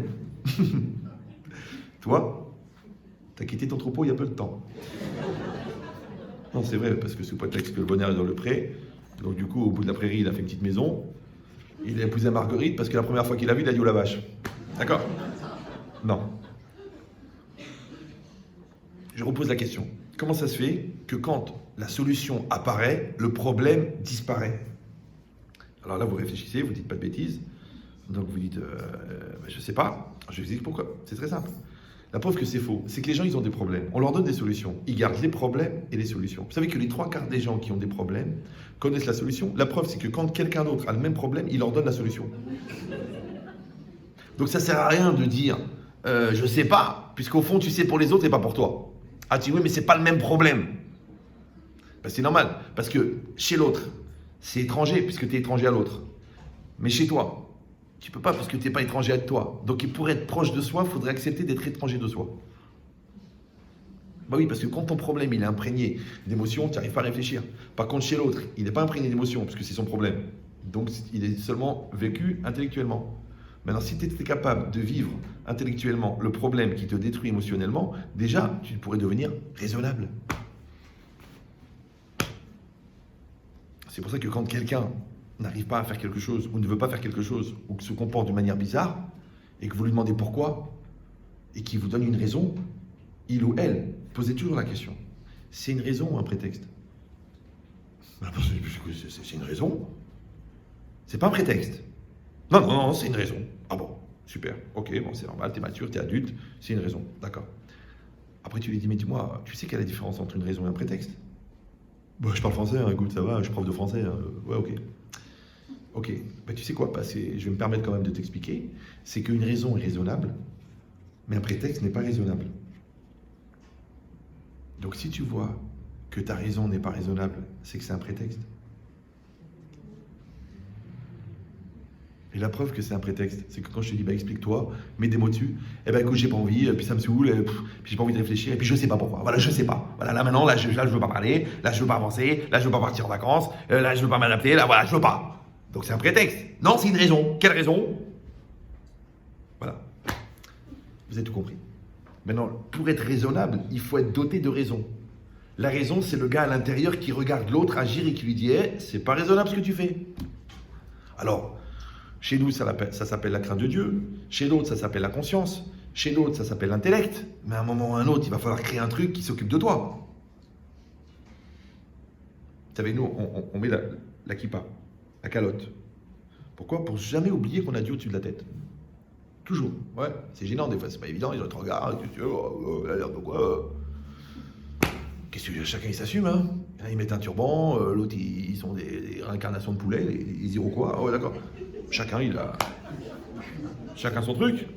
Alors une fois je passais la sécurité comme ça, puis moi je prends l'avion une fois par semaine en moyenne. Donc la ceinture, les produits liquides, la montre qui sonne, les chaussures qui sonnent, tac.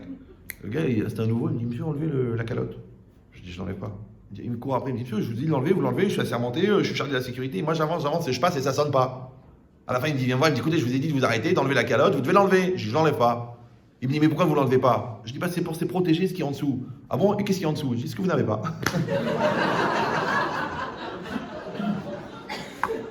Ah, faut pas m'énerver, moi. Je suis dangereux, on m'appelle Terminator. D'accord. Il s'en est remis, hein. Je sais qu'il a changé de branche. Enfin, ou d'arbre, je ne sais plus. Alors, donc, qu'est-ce qui est marqué ici? Ici, et oh là, je ne sais même plus de quoi je parlais. 1h23, mais c'est de la folie, mais le temps passe vite ici, il y a un problème. Il y a un vrai problème.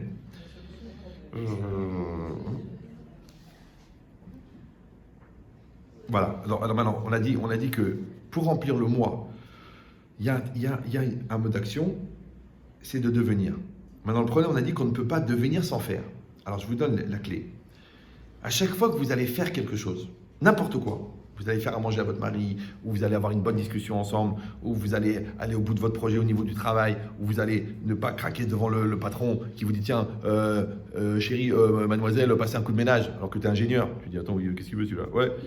Donc, malgré la peur, vu le marché ambiant au niveau de l'emploi, tu baisses pas la tête quand même, tu restes sur tes chaussures. Tout ça, ça s'appelle que tu as fait quelque chose. Maintenant, il faut mettre un double regard, deux regards différents. Un regard qui va regarder ce que tu fais et un regard qui va regarder ce que tu es devenu grâce à ce que tu fais. Alors, je traduis.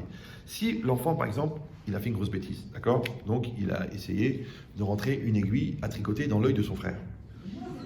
Un syndrome s'appelle d'Artagnan, d'accord? Donc, ils se battent avec des aiguilles à tricoter. Tu dis, mais c'est dangereux! Mais ils vont continuer à le faire, c'est l'âge, c'est... Bon, Surtout à 38 ans, ça commence. Donc maintenant, toi, tu es en train de lui expliquer pour la 9e fois que c'est dangereux.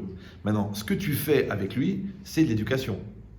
Mais le fait que tu t'énerves pas et que tu ne casses pas la tête contre un mur, en fait, c'est que tu travailles ta patience. Donc ce que tu fais, c'est de l'éducation, mais ce que tu deviens, c'est de la patience. Vous me suivez ou non? Voilà. Ton mari et toi, vous êtes un peu stressé en ce moment. Et toi, tu penses que tu as raison. Mais tu sais que le dialogue, c'est la communication c'est la communion c'est la confrontation c'est la différence c'est l'électricité statique, l'électricité statique c'est l'occasion aussi des fois de se prendre un vent, surtout quand tu es marié avec un ventilateur, d'accord? Donc tu vas aller vers l'autre. Au niveau, ce que tu fais, c'est de la communication. Mais ce que tu deviens, c'est de la remise en cause. Tu dis, écoute, mon couple, il est plus important que mon ego. Allez, j'y vais. Allez, je me casse pour y aller. Allez, t'es mon amour, j'y vais. D'accord? Donc, tu regardes toujours ce que tu fais et ce que tu deviens. Maintenant, ce que tu deviens, c'est ça qui remplit le vide de ton moi intérieur. Ce que tu fais ne te remplit pas. C'est une erreur. Ils te font croire ça dans la rue, parce que comme ça encourage les patrons à te faire travailler 39 heures par jour. Parce qu'il dit, vas-y, sois productif, sois développeur, et eux, ils touchent. Ouais. Mais si tu dis, non, moi, ce que je fais, c'est pour devenir. Donc là, ici, je deviens, par exemple, une conscience professionnelle. Mais à 17h, j'ai une autre opportunité de devenir une conscience parentale. Ouais. Et après 21h, j'ai une autre occasion de fabriquer une conscience maritale. Parce que je vais m'occuper de mon couple. Mais quand tu rentres à minuit le soir, sous prétexte que ta conscience professionnelle t'oblige à, ça profite à qui? C'est vrai, maintenant t'es divorcé, t'es seul, d'accord, et t'as tout le temps de travailler à fond. Ouais. Et ta femme, elle pleure dans un coin parce qu'elle sent qu'une occasion a été ratée, tes enfants, ils t'en veulent parce que c'est à cause de toi que t'as divorcé. Pourquoi pour tout ça? Pourquoi? Pour faire plaisir à qui? Aux actionnaires? Mais qui crèvent tout ça. Je veux dire, qui réfléchissent. D'accord? Donc maintenant, pour ne pas tomber dans ce piège, tu dois avoir ce qu'on appelle une hiérarchie des priorités. C'est pour ça qu'il y a un phénomène très bizarre à la NASA, c'est que quand on veut envoyer une fusée sur la Lune, on met un pilote. Le pilote, c'est un gars qui était pilote de chasse dans la Royal Air Force pendant 30 ans. Le mec, il a piloté 30 ans des avions Mach 2, Mach 3, des puissants, des trucs incroyables. Et il doit aller sur la Lune. Maintenant, tu dis, je comprends pas. Le gars, pour aller sur la Lune, il a voit la Lune. Pour aller sur Jupiter, ok, je comprends, il ne faut pas se gourer de cap. Il faut savoir lire une boussole. Mais la Lune, elle est devant toi. Tu prends n'importe quel deb, à la limite un terroriste, d'accord, du 11 septembre, tu lui dis, va sur la Lune, le mec, il va sur la Lune. Pourquoi tu as besoin de prendre un pilote de chasse de haut niveau, puisqu'il a voit la Lune? Vous me suivez ou non? Oui, non? Oui. Deuxièmement, pourquoi est-ce qu'on a besoin de prendre des super ordinateurs pour recalculer la trajectoire de la fusée de peur qu'elle sorte de l'axe? Mais comment elle va sortir de l'axe, la fusée, puisque le mec, il est dedans, il voit la Lune et il pilote vers la Lune? Pourquoi la NASA, elle recalcule la trajectoire? Vous avez compris que le pilote à l'intérieur, c'est le mec qui va vers sa réalité. Mais le super ordinateur, c'est l'autre moi qui est à l'intérieur qui calcule la trajectoire. Pourquoi? Parce que le problème, c'est que dans le déplacement, la dérive en degrés, elle est exponentielle. Vous me suivez ou non? C'est-à-dire que quand tu te décales de 1 degré de ton projet initial, tu te retrouves sur la Lune. Au départ, tu as fait médecine pour soulager les clients. Maintenant, tu es devenu gestionnaire de portefeuille. Tu mets où est l'époque, la volonté première? Ouais, toi au début, tu t'es marié avec ce monsieur. Maintenant, tu es devenu tellement maman que tu n'as plus de mari. Tu dis, oui, mais moi, je suis là pour eux, je suis là pour eux. Alors quand tu dis, mon chéri, on se retrouve, on se parle. Ah, j'ai pas la tête et je suis fatigué, on a déjà 4 enfants. Attends, j'ai pas épousé une poule pondeuse. J'ai épousé une épouse et ensemble, on crée une communion qui met au monde des âmes que nous devons gérer. On est tuteurs. Mais quoi? Parce que maintenant que tu as des enfants, maintenant que t'es maman, t'es plus épouse. Ça arrive, c'est un syndrome. Donc qu'est-ce que ça fait en vérité? C'est que ton ordinateur intérieur n'a pas recalculé la trajectoire et t'es sorti de la trajectoire consciemment ou inconsciemment. Je rappelle qu'inconscient peut s'écrire en 3 mots. Et c'est une forme de science puisque quelque part c'est le syndrome le plus étudié dans le monde. C'est pas grave. D'accord. Donc maintenant, quand quelqu'un réfléchit dans cet esprit-là, on a compris qu'en fin de compte, la prise de conscience de ce que je deviens grâce à ce que je fais va me donner la satisfaction d'être intérieur. Cette satisfaction d'être, elle remplit le vide. Ce vide-là, il fait qu'il n'y a pas le vide qui pourrait se remplir avec le stress. Donc le stress disparaît quand la conscience d'être augmente. Par contre, si je n'augmente pas la conscience d'être, on a expliqué tout à l'heure, eh ben, automatiquement, le vide, puisque le vide n'existe pas dans la nature, il va se remplir avec le stress, avec la peur, avec la stress, avec la lourdeur, avec la flemme, avec la psychorigidité, parce que j'ai arrêté le phénomène d'existence. C'est qu'en fait, l'existence, c'est pas un état, genre j'existe ou j'existe pas. C'est un phénomène dynamique, perpétuel jusqu'à ce que tu meurs. Chaque seconde, tu dois faire exister une nouvelle facette de ta personne. Chaque journée, tu es quelqu'un d'autre. Chaque réalité, tu lui apportes quelque chose de nouveau. Chaque personne, elle t'apporte une autre facette de toi-même qui se réalise à travers ce que tu perçois de toi chez elle. C'est comme ça la vie. Mais si toi, t'es métro, boulot, dodo, c'est normal que tu termines Pantin. Non, à l'église de Pantin, c'est là où il y a les cimetières. D'accord. Donc c'est cette logique-là. Vous avez compris qu'en fin de compte, ce type de pénétration de la réalité, avec la force, la conviction, l'amour, l'intelligence et la finesse d'esprit, elle va nous permettre de traverser des obstacles. Or, la sérénité, c'est aussi, si on a dit que la satisfaction d'être, c'est la joie, ben, la perpétuité d'être, c'est la sérénité. Parce que dans la vie, il y aura des obstacles. Il y a des obstacles émotionnels, il y a des obstacles intellectuels. Maintenant, le type de comportement que j'ai par rapport à l'obstacle, c'est ce qui va me permettre de continuer à être malgré l'obstacle. Parce que qu'est-ce qu'ils font les enfants? Ils tombent devant l'obstacle, ils tombent par terre, ils disent voilà, j'ai perdu. Alors je rappelle que l'option baisser les bras n'existe pas, même pour les manchots. Donc si tu dis je m'en sors pas avec cet enfant, je sais plus quoi faire avec ce mari, la banque elle me détruit, j'ai envie de mourir. Non, ça n'existe pas. Parce que le niveau d'accessibilité à la solution est exactement le même que le niveau d'accessibilité au problème. Donc si tu as accès au problème, tu as accès à la solution. Vous allez me dire, oui, mais c'est pas évident, parce que des fois, on a le problème, on n'a pas la solution. Je vous ai dit tout à l'heure que le mot solution, il veut dire résolution, resolution en espagnol. Il veut dire aussi solution, solutionner. Maintenant, quand tu solutionnes le sucre dans le café, il s'intègre au café. Ça s'appelle une solution. Quand tu solutionnes un problème, c'est que tu donnes une solution, tu résous le problème. Ça s'appelle une résolution. C'est une resolution. Alors je vous donne le secret. C'est que quand un problème se pose, si toi, au lieu d'attendre une solution, toi, tu te solutionnes avec le problème. D'accord? Numéro 1, tu acceptes qui te concerne. Numéro 2, tu t'impliques. Numéro 3, tu te transformes. Numéro 4, tu grandis grâce à ce problème. Parce qu'en vérité, la solution du problème, c'est pas un truc que le docteur il t'a dit, ou que le psy t'a dit, ou que le rabbin il t'a dit, ou que le curé il t'a dit. Non, c'est pas une connaissance. La solution, c'est le niveau de maturité que tu as atteint en sublimant le problème, en assumant le problème. Maintenant, quand toi, tu assumes le problème parce que tu t'es solutionné avec le problème, tu as augmenté ta maturité. Comme ce problème était adapté à un certain niveau d'immaturité, donc quand toi, en l'assumant, tu es devenu plus mature, donc tu n'es plus concerné par le problème puisque tu t'es solutionné avec le problème. Donc la solution, c'est la solution. Maintenant, qu'est-ce qu'ils font les gens? Ils ne se solutionnent pas. Numéro 1, ils transfèrent, c'est pas mon problème, c'est ton problème. Ou alors, ils attendent une solution, qu'on leur donne une solution. Après, ils essayent de voir si la solution, elle marche. Ouais. Mais Rabotaï, ça sert à rien d'essayer toutes les clés quand la porte, elle est ouverte. Parce que tu es comme ça. Puis au bout d'un moment, le gars, il dit, dis-moi, t'as baissé la poignée? Non, pas possible. En vérité, la porte, elle est ouverte. Mais c'est toi qui veux te convaincre qu'il faut une clé. Ça va? C'est comme dans les couples. Sachez que quand le câble, la corde est très tendue, on n'a pas besoin que le couteau soit aiguisé.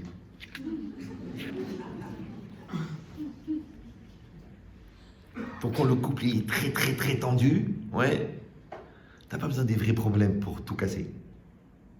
Donc il faut un couple détendu. Et un couple détendu, même avec un couteau japonais, on n'arrive pas à couper. Parce que la corde, elle est détendue. Elle est zen. Donc si c'est ça. Donc maintenant, je vais essayer de faire vite, hein, parce que je dois me sentir bien, c'est pour ça que j'en rajoute. Alors que normalement, ça augmente le forfait, mais bon. Alors je rigole. Mais c'est pas faux. Donc, alors, non, c'est rien, c'est rien. Donc on a dit qu'il y a deux types. Il y a des épreuves intellectuelles et des épreuves émotionnelles. Maintenant, pour les épreuves, donc pour éviter le stress intellectuel, qu'est-ce qu'il faut? C'est très simple. Il faut accepter la vérité plurielle. Il faut être capable de changer d'angle. Il faut accepter que ce n'est pas toujours comme je crois. Qu'il faut accepter de voir les autres d'un autre point de vue. Qu'il faut essayer de regarder l'autre avec le regard qu'il a sur lui-même et non pas avec le regard que j'ai moi. Ouais, il faut accepter que la vérité, elle n'est pas toujours simple. Des fois, elle est compliquée. Ouais, toi, tu es sûr que ta belle-mère, elle t'aime pas, alors qu'en fait, la pauvre, elle est juste schizophrène. Donc, toi qui souhaitais sa mort, maintenant, tu vas prier pour elle pour qu'elle s'en sorte. Parce que tu as compris qu'elle est malade. En fait, tu as changé d'angle. Alors, comment de la haine, il peut devenir de la compassion? Parce que tu as changé d'angle. C'est pareil, toi, tu es bloqué dans une situation avec un enfant. Tu écoutes, quand tu as un mur devant toi et que tu n'as pas de porte, tu n'as pas de fenêtre, qu'est-ce que tu fais? Tu as un mur devant toi, tu n'as pas de porte, tu n'as pas de fenêtre, qu'est-ce que tu fais? Tu te dis, je casse le mur. Mais non, tu fais le tour. D'accord? Donc la solution au stress intellectuel, c'est le pluriel. C'est ouvrir l'esprit. C'est accepter qu'il y a d'autres angles de vue. Et c'est aussi de respirer à fond. Parce que la respiration, elle vient par l'inspiration. Et l'inspiration apporte l'inspiration. Or, je te rappelle que quand tu es stressé, c'est comme quand tu as peur. Tu arrêtes de respirer. Comme tu arrêtes de respirer, tu es en apnée. Comme tu es en apnée, ton cerveau n'est plus alimenté en oxygène. Comme tu n'es pas alimenté en oxygène, tu réfléchis moins bien. Comme tu réfléchis moins bien, tu comprends rien. Comme tu comprends rien, tu paniques. Quand tu paniques, tu prends la nationalité espagnole, puisqu'ils paniquent. Oh là là là là là là. Bon, je rappelle que dans l'humour, l'intérêt de la chute vient du choc avec le contexte. Donc comme le contexte est très intellectuel, la chute, elle est encore plus forte, donc c'est encore plus marrant. Mais bon, c'est un stratagème. Après, vous allez me dire, bon, vous n'êtes pas obligé de nous déstabiliser avec vos blagues, alors qu'on était pris dans un raisonnement hyper important. Ça va? Oui, non, oui, non. Alors faites-moi plaisir, arrêtez de vous prendre au sérieux, d'accord? On est juste en train de passer un bon moment. Et comme ça, si Dieu veut, vous allez grandir. Ça s'appelle en français lâcher prise. L'autre, elle ne comprend pas pourquoi elle tombe pas enceinte. Et pourquoi elle ne ressent rien dans l'intimité. Mais il faut lâcher prise. Tu lâches prise. Ok, tu étais première de la classe, après tu étais première promotion en médecine, après tu étais première à créer ton cabinet, après tu étais première, tu étais la dirigeante de toute la clinique, après tu es chef clinique, après tu as 120 mecs castrés qui travaillent pour toi parce que tu es la patronne, tu es le mec. Après tu t'étonnes qu'en tant qu'obstétricienne, tu n'arrives pas à tomber enceinte. Comment ça se fait? Parce que le secret de la fécondité, c'est de lâcher prise. Et toi, tu lâches jamais prise. C'est pour ça que tu ressens rien. Parce que tu lâches pas prise. Et tu tombes pas enceinte. Parce que quand le spermatozoïde, il voit une ovule en titane, il a peur. Il dit, c'est avec celle-là que je dois. Allez, viens! Viens! Il se barre, le gars. Toi, t'appelles ça la stérilité, et lui, il appelle ça la conscience. Et dis-moi, il veut s'en sortir. Il va pas mourir non plus, non? C'est une image, hein, vous avez bien compris que la réalité est plus commune. D'accord. Donc si c'est ça, de la même manière, quand il vient l'événement, eh ben moi je suis l'ovule de l'événement. Vous me suivez ou non? Quand il vient l'autre pour dialoguer, moi je suis l'ovule qui l'accueille. Parce qu'on va féconder ensemble. Ouais. Quand il vient une épreuve négative, je vais faire de l'énergie positive avec. Je vais féconder l'énergie. Je vais grandir de ce deuil. Je vais grandir du dépôt de bilan. Je vais grandir de mes échecs.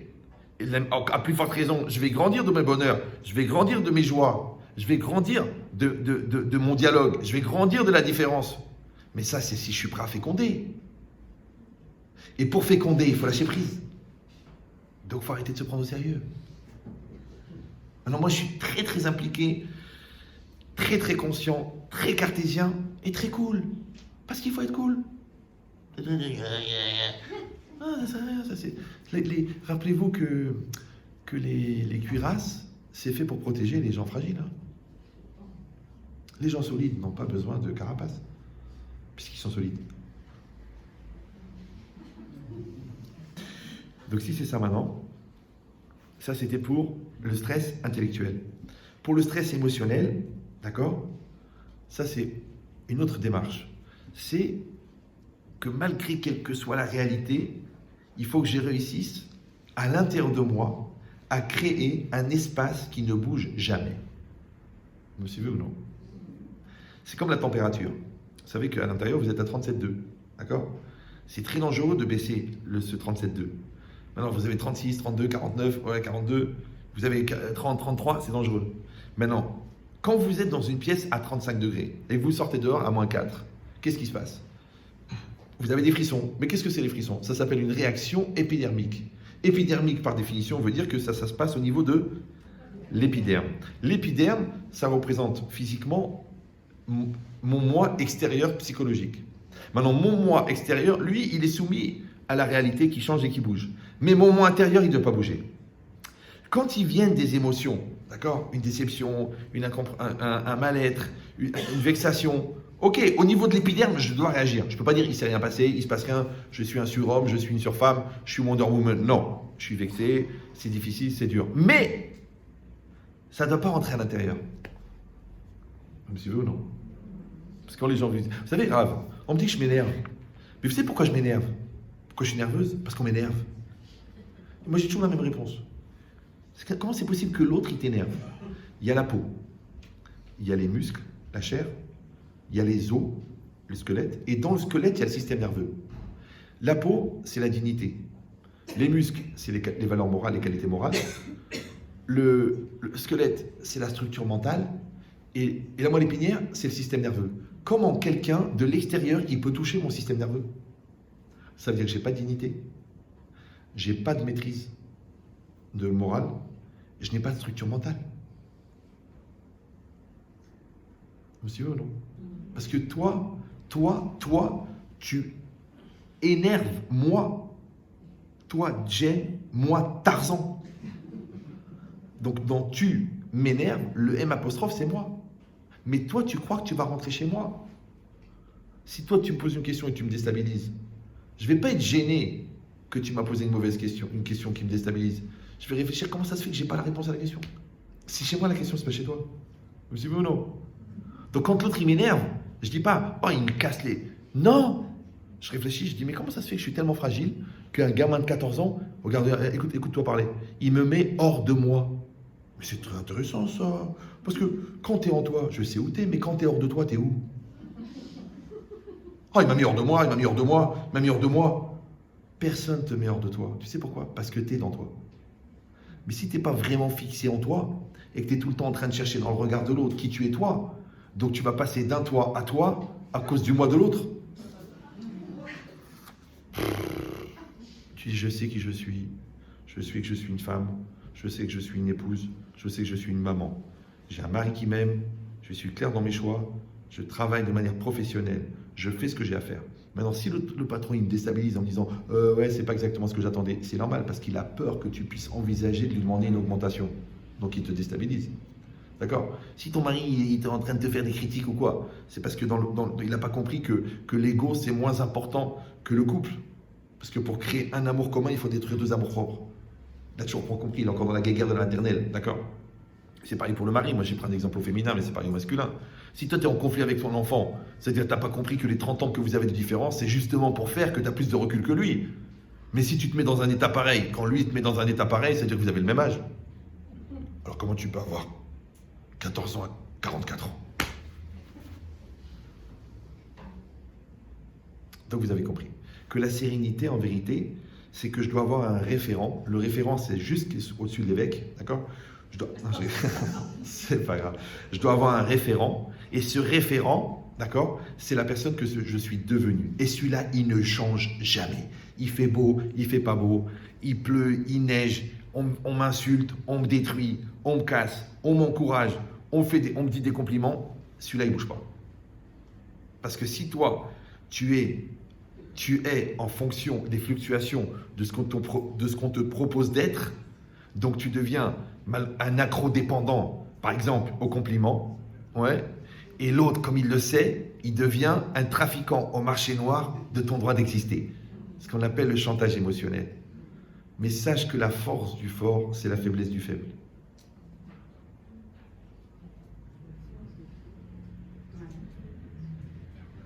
C'est facile à comprendre. De toute façon, je dis que des choses évidentes, je ne sais même pas pourquoi je suis venu. D'accord? Bon, c'est peut-être pour les mettre bout à bout.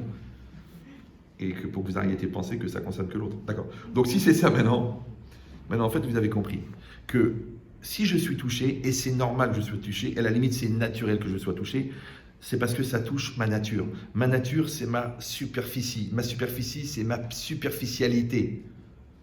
Maintenant, nous, dans la Torah, on enseigne qu'un homme, il ne doit pas avoir un comportement naturel, parce que la nature, c'est pour les animaux. Nous, on doit avoir un comportement surnaturel. Maintenant, c'est quoi surnaturel? C'est pas de marcher sur l'eau. Non, ça n'a rien à voir avec ça. C'est que quand tu as une grosse colère, tu maîtrises ta colère. Ça, c'est surnaturel.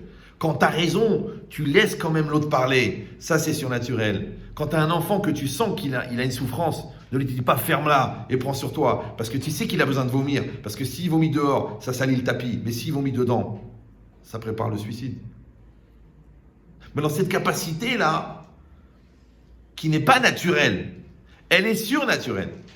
On est là pour être surnaturel. On n'est pas là pour être naturel. Maintenant, surnaturel s'appelle adulte. Naturel s'appelle enfant. Il faut juste décider à partir de quel âge tu penses qu'il faut être adulte. Maintenant, si tu penses que c'est naturel d'avoir une réaction naturelle à des agressions naturelles qui touchent naturellement ta nature, alors Baba, tu achètes une laisse, tu te mets à quatre pattes et tu arrêtes de te raser.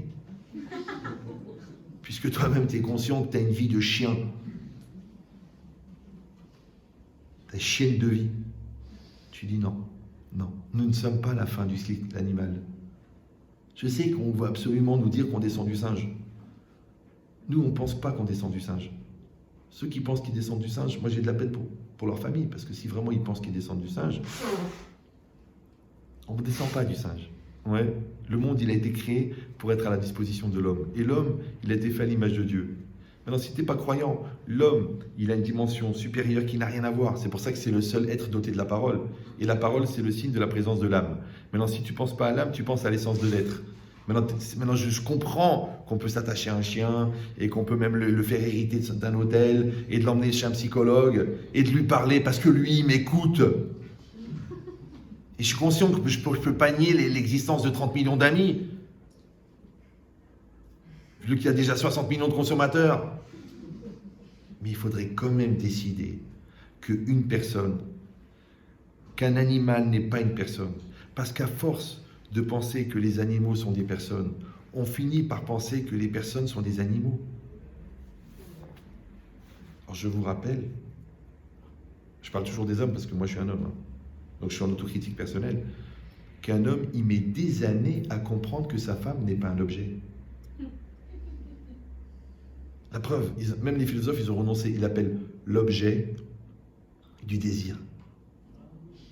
Mais comme la femme, elle a un défaut majeur, c'est qu'elle est belle, donc l'homme, il la regarde comme un objet. Maintenant, ça prend des années de travail chez un homme pour dépasser la dimension objet de la femme, pour lui donner son statut de personne. Voilà. Maintenant, la société n'aide pas à ça. Parce que même la femme, maintenant, elle est rentrée dans une perversité de croire que la sensualité, c'est-à-dire le regard que l'homme lui porte, la met en valeur. Alors qu'en fait, il la met en valeur en tant qu'objet, pas en tant que personne.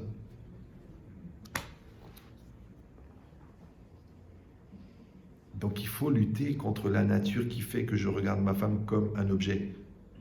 Donc je dois la regarder comme une personne. Ça, c'est lutter contre la nature. Je dois lutter contre la nature de croire que l'enfant, il doit être comme moi. Parce que l'enfant, il doit être comme lui, pas comme moi. Et même ma nature à moi, c'est d'attendre que lui devienne la personne que je ne suis pas devenu. Et ça, c'est naturel. Or, il faut être contre nature. Vous me suivez toujours? Voilà.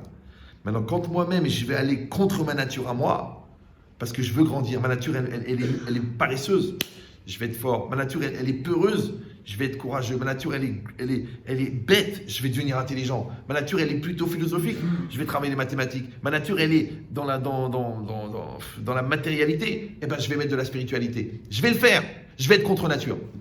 Ouais, mais c'est pas grave, tu sais pourquoi? Parce que quand tu es contre nature, d'un seul coup, la nature, elle prend un sens. Alors que nature pour nature, quel intérêt? Les vaches, elles broutent de l'herbe, ton fils, il fume de l'herbe, en fin de compte, c'est la même chose. C'est vrai, aujourd'hui, vous attrapez un jeune, vous lui dites, tu fumes du hashish, il commence à bégayer, beuh. Il n'y a pas de beuh. Pas commencer à mégoter non plus. Donc vous avez compris qu'en fait, l'idée, c'est ça. L'idée, c'est qu'on va être au niveau émotionnel, au niveau intellectuel, on va être déstabilisé par des épreuves. Or, bon, j'arrête de regarder les feuilles parce que sinon on va finir demain matin. En fait, c'est le phénomène du vélo. Imaginez une route de campagne, toute droite. Et au milieu de la route de campagne, en plein été, il fait très beau, il y a une ligne blanche. Et vous voulez faire un exercice comme ça d'équilibre, de réussir à rouler au milieu de la ligne blanche. Maintenant, vous savez que la ligne blanche, elle est au milieu de la route. Et vous voulez rouler en vélo au milieu de la ligne blanche. Et vous êtes en vélo. Le problème du vélo, c'est que le vélo, il est instable. Pourquoi? Parce que quand vous appuyez sur la pédale de gauche, je ne parle pas de politique, hein, d'accord? Quand vous appuyez sur la pédale de gauche, le vélo part à gauche. Quand vous appuyez sur la pédale de droite, le vélo va à droite. Maintenant, c'est impossible de faire avancer le vélo sans pédaler. D'un autre côté, le fait de pédaler déstabilise. C'est pour ça qu'il y en a qui préfèrent l'immobilisme pour ne pas être déstabilisé. Mais on est condamné au mouvement puisque la vie avance. Donc, sur la route de la vie, pour rester au milieu, c'est-à-dire dans le chemin de milieu, de l'équilibre, il va falloir pédaler. Maintenant, des fois, il y aura des côtes, il faudra pédaler plus. Des fois, il y aura des pentes, il faudra pédaler moins. Mais tu seras condamné à pédaler. Maintenant, comment on réussit? Puisque à chaque fois qu'on appuie sur une pédale d'un côté ou de l'autre, on est déporté vers le côté où on pédale, il faut trouver un équilibre dans le pédalage. Maintenant, la pédale de droite, c'est celle qui permet de gérer les agressions intellectuelles. La pédale de gauche, c'est celle qui permet de gérer les agressions émotionnelles. L'équilibre entre l'intellect et l'émotion te permet de rester dans le droit chemin de la ligne de conduite nécessaire qu'on appelle vulgairement l'équilibre. Ça va? Voilà. C'est pour ça que la chanson « À bicyclette », elle détend tout le monde. Elle te rappelle la nostalgie des années d'inconscience et d'insouciance. C'est ça. Il faut avoir en tête une musique, en fin de compte, un niveau comme ça de bien-être.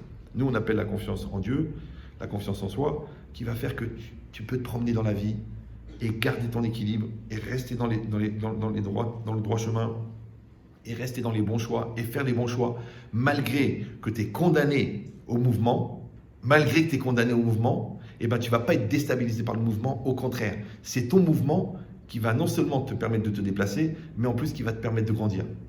Et là, tu vas visiter des paysages extraordinaires qu'on appelle vulgairement la vie. Voilà. Bonne continuation. Merci à tous. Voilà. C'est pas applaudir, c'est pas un spectacle. Ça ressemble, mais c'est pas un spectacle. Voilà. Alors maintenant, pour les gens qui voudraient